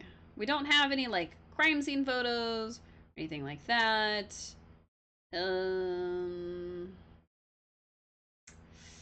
Well, this is about eyedropper size. How about that? You were forced to get rid of the container in a hurry, weren't you? And that's why you passed it on to someone that had nothing to do with the case. Someone that you knew wouldn't be searched. Who is this person? Mr. Phoenix Wright, of course. So the defendant was this witness's accomplice? Of course not. She gave the poison to him, disguised as a present. What? But that's... That's a charming little necklace. Is this a little bottle? It's really quite cute. So what about it? What does it mean, Miss Fay? The day that the witness met and fell for Mr. Phoenix Wright was 8 months ago. August 27th. The very same day as the poisoning incident. Under the pretense of love, the witness gave my client a present. All for the purpose of hiding the one piece of evidence that would give her away. What? Are you saying there's a deadly poison in here? No, there's no longer any poison in that bottle. However, I'm certain if the crime lab were to analyze it, they would find a trace amount.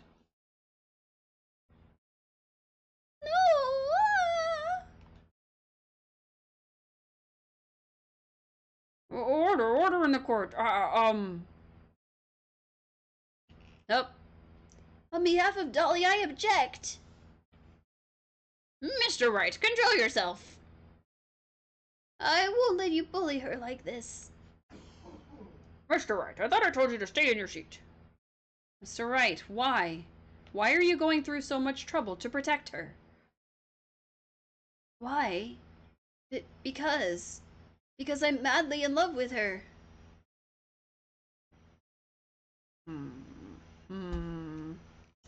Oops. Madly in love. I haven't heard anyone say that in a long time. Mr. Wright, have you ever thought about this? Why exactly would a woman like Dahlia Hawthorne want to date you anyway? Oh. Mia, hit him where it hurts. Just, what do you have to offer, Dahlia? Well, I guess she must be madly in love with me too. Mr. Wright, please open your eyes. Be so for real right now. At this point in the trial, I think it should be obvious to everyone.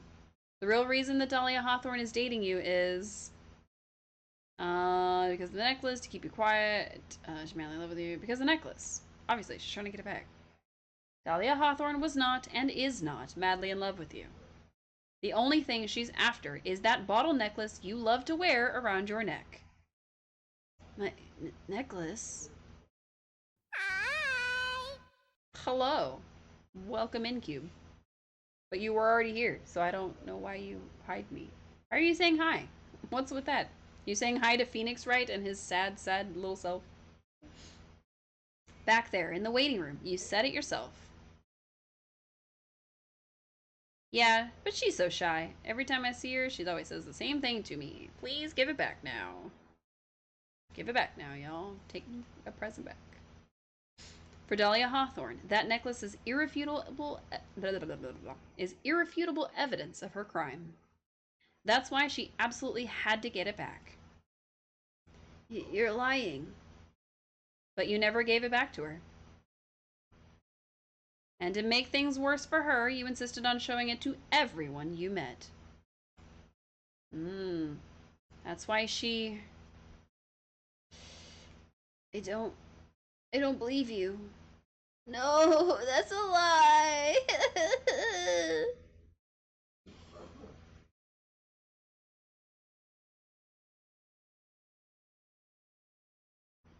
Apparently he pushed us or shoved us or something, and he's escaping, and oh my god, he's getting away. Mia, are you alright? Yes, I think so. That boy, he went completely insane. Where's Mr. Wright? It looks like the bailiff caught him, so he should be back soon enough. Thank goodness. Oh no. What is it? The bottle necklace, Miss Hawthorne's present. It's gone. What? That's terrible. Mr. Wright must have grabbed it when he slammed into me.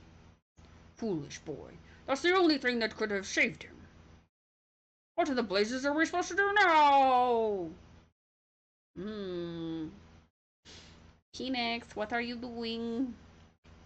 Mr. Wright, this sort of behavior is unprecedented in the history of this court. I'm sorry. I'm afraid that your apology is not enough. Mr. Wright, what did you do with the bottle necklace? Forgive me. I'm sorry. It's okay, just give back the necklace. I ate it. You ate it. Well, I mean, if he dies, we'll have our answer about whether or not there was poison in that bottle. You what? You ate it? It was too big to swallow, so I had to chew it into little bits first. How? It was a bottle, in a little bottle. It was glass, right? But like, what about the stuff around it? Wasn't that metal? Yeah. What the? What? What is he doing now? Crying, obviously. Your Honor, we've got to stop the trial. Mr. Wright, are you feeling okay? Does your stomach hurt? That bottle you swallowed may have had poison left in it. It seems the defendant has proven the prosecution's case for us. Clearly, that bottle did not contain a deadly poison. How can you be so sure? I think that's obvious. As you can see, the defendant is still very much alive. As for the poison, more like a fledgling defense attorney's overactive imagination. So it would seem.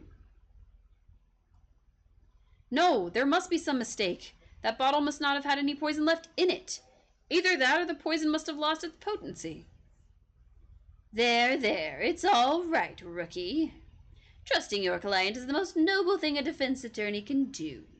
And it's heartwarming to see that you place this much faith in Mr. Wright.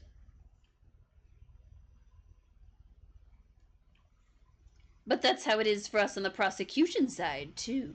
For example, I would trust the witness, Miss Hawthorne, with my very life.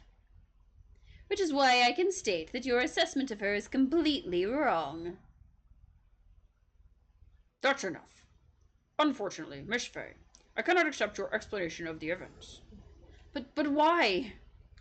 This may be impossible for a beginner like you to understand. But in a court of law, evidence is everything. Hmm. Even after I prove so much, is she going to get away with everything? Well, now that the suspicion surrounding Miss Hawthorne has been cleared up, I would like to proceed with the trial. Uh, Mr. Wright! I'm sorry, Miss Fay. It totally slipped my mind. I'm really, really sorry. I know you believed in me, and I feel like I really let you down. Mr. Wright, what are you trying to say? There's something I forgot to tell you. What is it? That day, the day I met Doug Swallow.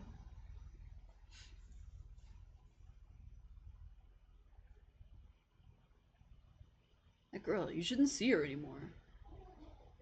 Hey, it's none of your business. I'm telling you for your sake. If you continue to see her, it's going to be bad news.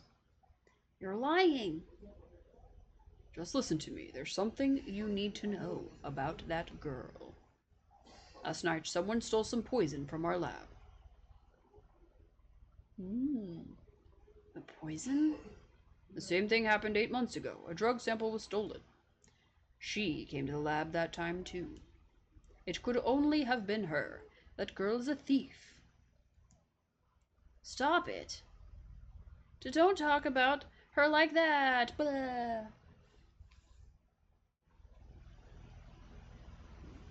Excuse me. Is it true? Did he really say that? That's ridiculous. There's one more thing. After I pushed him that day, I got worried and came back to have a look. And she was there. Dolly was right there. She was crouched down next to him. What? She told me not to ever tell anyone about it, but I'm sorry, Dolly. Your Honor, the defendant is... Miss Fay, you tell them. Dolly didn't do it. She's innocent. Sorry, Phoenix. Dahlia stole poison 8 months ago. If you put that together with Mr. Wright's testimony, then there's only one possible conclusion. The defense believe that Miss Dahlia Hawthorne stole some poison on the night before she killed Doug Swallow. The night before? Naturally, her motive for stealing it was to kill someone. Miss Fay. If you're so certain of your theory, then let me ask you this. Yeah, this is your last chance. Think carefully now. There's something that she desperately wanted to get back. The necklace. Therefore, exactly who was Miss Dahlia Hawthorne planning to kill? I mean, obviously, a Feenie. There was one person that was standing squarely in Miss Dahlia Hawthorne's way. And that person was Mr. Phoenix Wright. Me? There wasn't enough M's in that. That's preposterous. After all, it was Doug Swallow that was murdered. I messed up his voice. Well, it's true that that's how things worked out. But let's remember that Mr. Swallow died of electrocution, not poison. The person that Miss Hawthorne was planning to poison was, in fact, you, Phoenix Wright. There's no one else it could be. But how can that be? I thought Mr. Wright and Miss Hawthorne were in love. Yeah, poor Mr. Phoenix Wright. This must be killing him. Hang in there. I'll bring her to justice. I swear it. As I said before, the only thing Miss Hawthorne truly cared about was the one piece of evidence linking her to that incident 8 months ago. That's right. The bottle necklace. That's all she cared about. But even so, why would she go so far as to murder him? 8 months ago, just after the fall of that attorney in the basement cafeteria, Dahlia Hawthorne could think of only one thing: how to get rid of the bottle necklace as quickly as possible. No, it can't be. It was a pretty good move she made, too. The evidence was missing for a long time. But there was just one big problem. Although she got him to hide the evidence, Mr. Wright refused to return it to her. To him, the tiny little bottle was a cherished treasure. He even showed it to everyone he met. We went through this already. Why is it repeating? You mean that's why she tried to kill Mr. Wright? Correct, Your Honor. It was to retrieve that piece of evidence. That can't be true.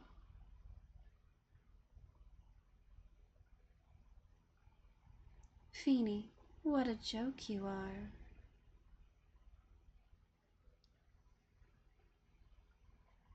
Honestly, how can any woman ever count on you for anything?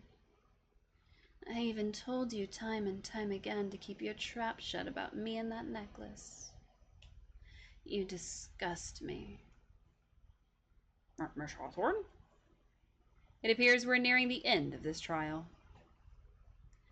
Fine. I can tell you plan on making me into a criminal, no matter what I say. You are a criminal, Miss Hawthorne. We'll see about that. But first, where's your evidence? It seems your sniveling little crybaby of a client has eaten the bottle as a snack. Well, Hey, old man, are you senile or something? Why don't you say something instead of sitting there with that dumb look on your face? Miss Hawthorne, what's happened to you? Are you really that shocked? Or do you prefer me this way, Mr. Judge?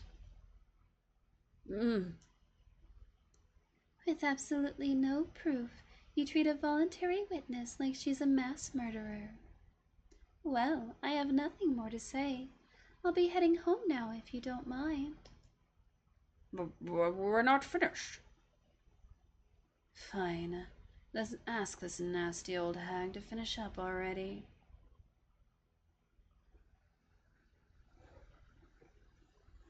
I can't let her get away this time.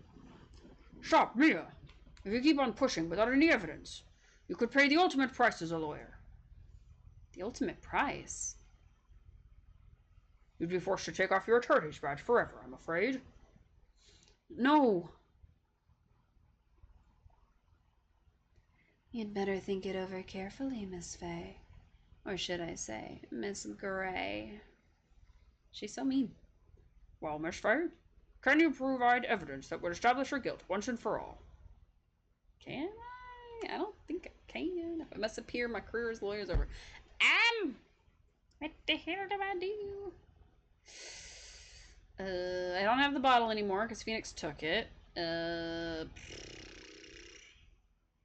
have Gold Killer X, but that doesn't help me. That doesn't help me. That doesn't help me. That doesn't...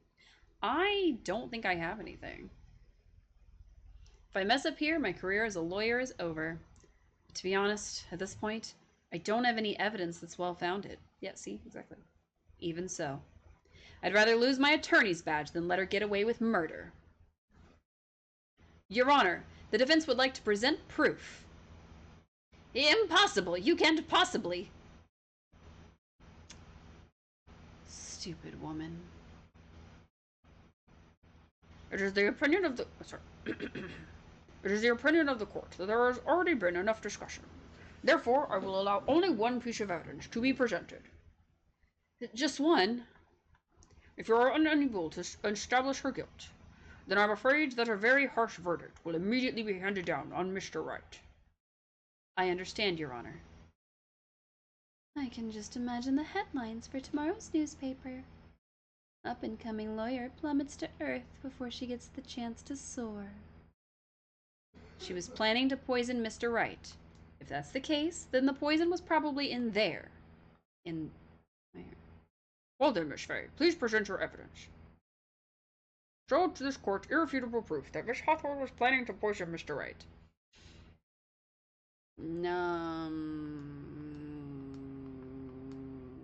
It's not in the sweater he's wearing, obviously. This is the only thing he would be ingesting. And also, we still don't know why Doug has it. So, Cold Killer X. It's the best I can do. Here it is, Your Honor. The evidence that will prove her guilt once and for all. How would she have put a liquid poison in there? Shouldn't she have, like, shouldn't it be like a bottle of Dayquil or something? Cold Killer X? Phoenix Wright's beloved cold medicine. Does our rookie defense attorney have a bit of a cold? If I did, I still wouldn't take this cold medicine. After all, it's been poisoned. What? Remember what the defendant said in his testimony. Lost my bottle of it around lunchtime on the day of the accident. I always eat with Dolly, just the two of us. So he lost it around lunchtime, and she was the only person with him at the time, so... She was the one who took his bottle of Cold Killer X. Then she poisoned it, knowing that Mr. Wright was going to take some. Now you're really grasping at straws. After all, it was the victim, Doug Swallow, that was holding the medicine. I would like the court to recall the crime that happened here 8 months ago. Where did Miss Hawthorne hide the evidence? Oh, what are you talking about? 8 months ago, the poison was hidden in her bottle necklace, which she then gave to someone else for safekeeping. Someone she had accidentally run into in the reading room, my client, Mr. Phoenix Wright. Yes, that's right. She did the same thing this time as well. After shoving the victim, Mr. Phoenix Wright left the scene of the crime. That is when the murderer, Dahlia Hawthorne, appeared. With her, she was carrying the poisoned bottle of Cold Killer X. This, of course, was so she could carry out her plan to murder Mr. Wright. I believe she did testify that she was going to meet with the defendant. Yes, and she heard and saw everything that happened at the scene of the crime, including what the defendant and the victim were arguing about, and the cut electrical cable. That's when she realized, I can't allow Doug Swallow to live. She used the severed electrical cable to silence him forever.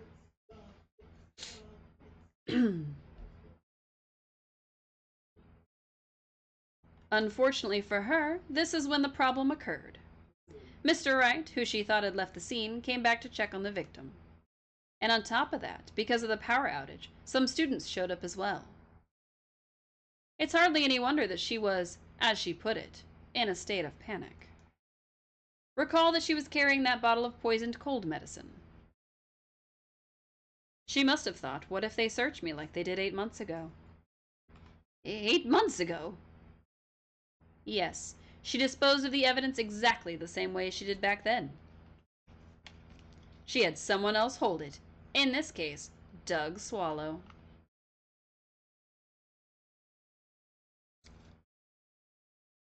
Just shoved it in his lifeless hand, I guess.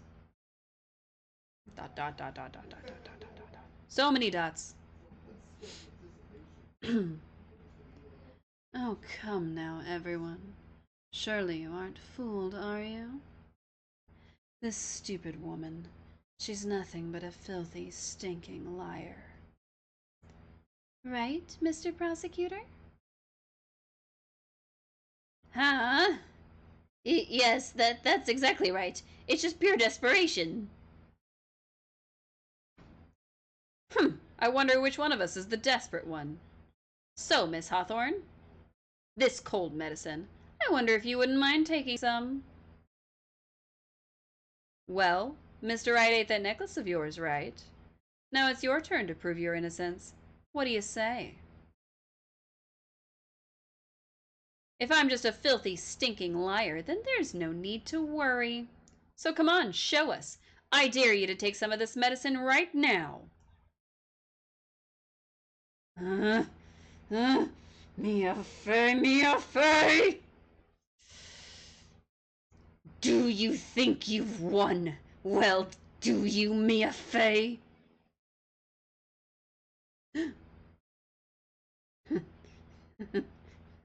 It's just fine. time being.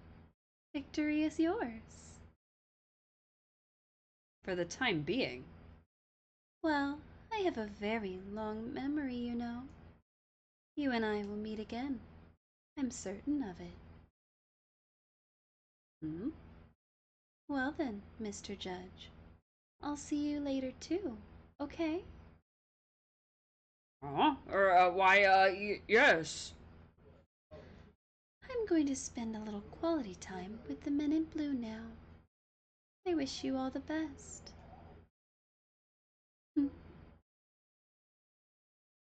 Oh, man. That was fun. Whew. It's finally all over. I refuse to accept this. The defense hasn't shown a scrap of evidence to support their outrageous claim. But even so, your witness seems to have accepted it. I don't care. I'm Winston Payne. And I don't believe one word that this rookie lawyer has said. I'm totally messing up his voice. Well then, Mr. Payne, let me ask you this. Yes? Would you care to try this cold medicine?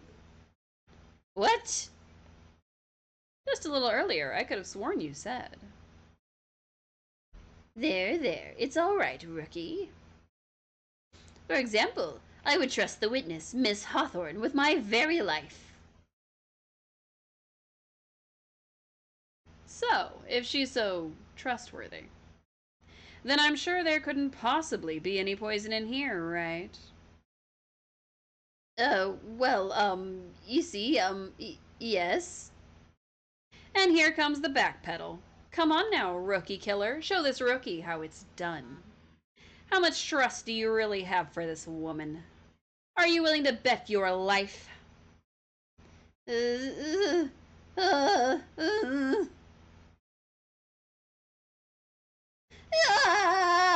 my hair is flying out my beautiful hair. No,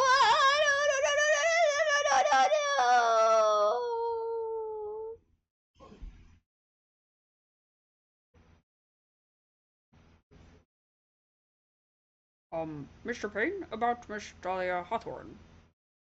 no. Yes, Your Honor. I'll fire up papers for her immediate arrest. Tragic, but not surprising. I knew there was something suspicious about her from the very beginning. You surely did not, Your Honor. You were such a simp. Don't lie, just admit you were wrong. By the way, Miss Fay, Yes, Your Honor? was this me, or did you and Dahlia Hawthorne seem to know each other? Your Honor, whether we did or not has no bearing on this case. Very well. Mr. Payne, This can't be happening. It's a nightmare. It's like losing to my daughter. Rude. it appears Mr. Payne has lost his spirit along with his hair. Does the defendant have anything further to say? It can't be true, my dear Dolly. Start sneezing everywhere. Very well then. I believe I am ready to pass judgment and bring this trial to an end. The court finds the defendant, Phoenix Wright, Not guilty. Fantastic. Phoenix, are you dying? Are you about to die? I feel like you're about to die. This court is adjourned. I feel like he's gonna die. Something. Somewhere. I don't know. Alright, defendant lobby number 3. Mia, you were wonderful in there. Thank you for everything, Mr. Grossberg. During the verdict, I thought my hemorrhoids were going to explode my Aunt Vesuvius. Gross. I wish he'd stop talking like that. Mr. Grossberg, do you maybe think you'd stop talking about them? Thank you, please. That's rather rude. I think you talking about your hemorrhoids is ruder. I'm just saying. Anyway, this case really made me think. What does it really mean to have a relationship of mutual trust with the client? Perhaps it is we veteran lawyers who have lost sight of this. Hey, Feenie. Oh, Mr. Wright. Congratulations. Thanks. I was thinking. Go on. That dolly I saw up there on the witness stand. I don't think that was really her. What? Yeah, the Dolly I know could have never said those kinds of terrible things. Maybe she was like, I don't know, a fake or something. Boy, this poor kid still hasn't got a clue.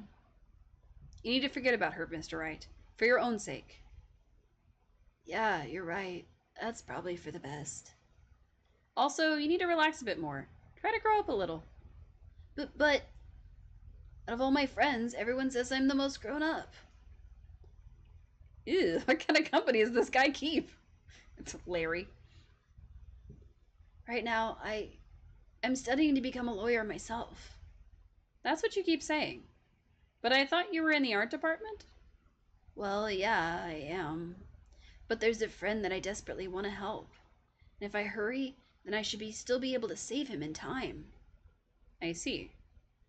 Say, Miss Fay, a lawyer is someone who can help people when they're in trouble, right? Mr. Wright, I'm still new at this myself. But I think that's exactly what a lawyer is. Okay, I'm going to do it. I'll study my butt off. I'll become a lawyer for sure. I hope. I hope we see each other again someday. Maybe even in court. Sure, Mr. Wright. Alright, so now we're Phoenix. No longer sick, no longer a teeny tiny student.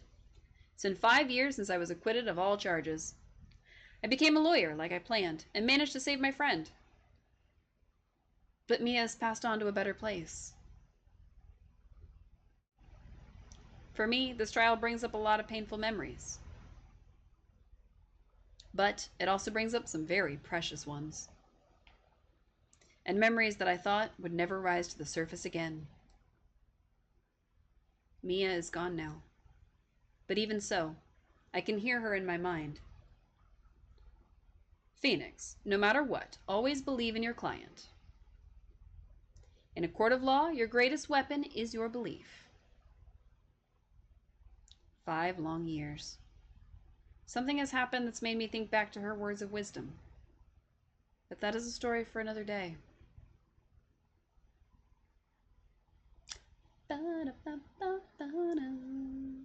Turnabout Memories. The end. All right. We have finished episode 1. I actually didn't think it was going to happen in one little stream, so, that's exciting. So the last time we were playing this game, we were trying to finish it, trying to finish each case in 1 to 2 streams. I have a feeling that's going to continue in this game as well. We'll probably get through about half of this next case the next time we stream, and the other half after that. I think there's a total of 4 episodes. It might be 3, but there's a total of 4 of these little cases, which are called episodes on here. So we just unlocked one. We're going to save real quick. Yes, of course we want to save. Oh, save number 3, please. All right. So the next time we play, which will be next Monday, we will be playing the Stolen Turnabout, which is case number 2 of the 3rd game of the first trilogy. It's a lot of numbers, I know. But we're going to be back next Monday with that.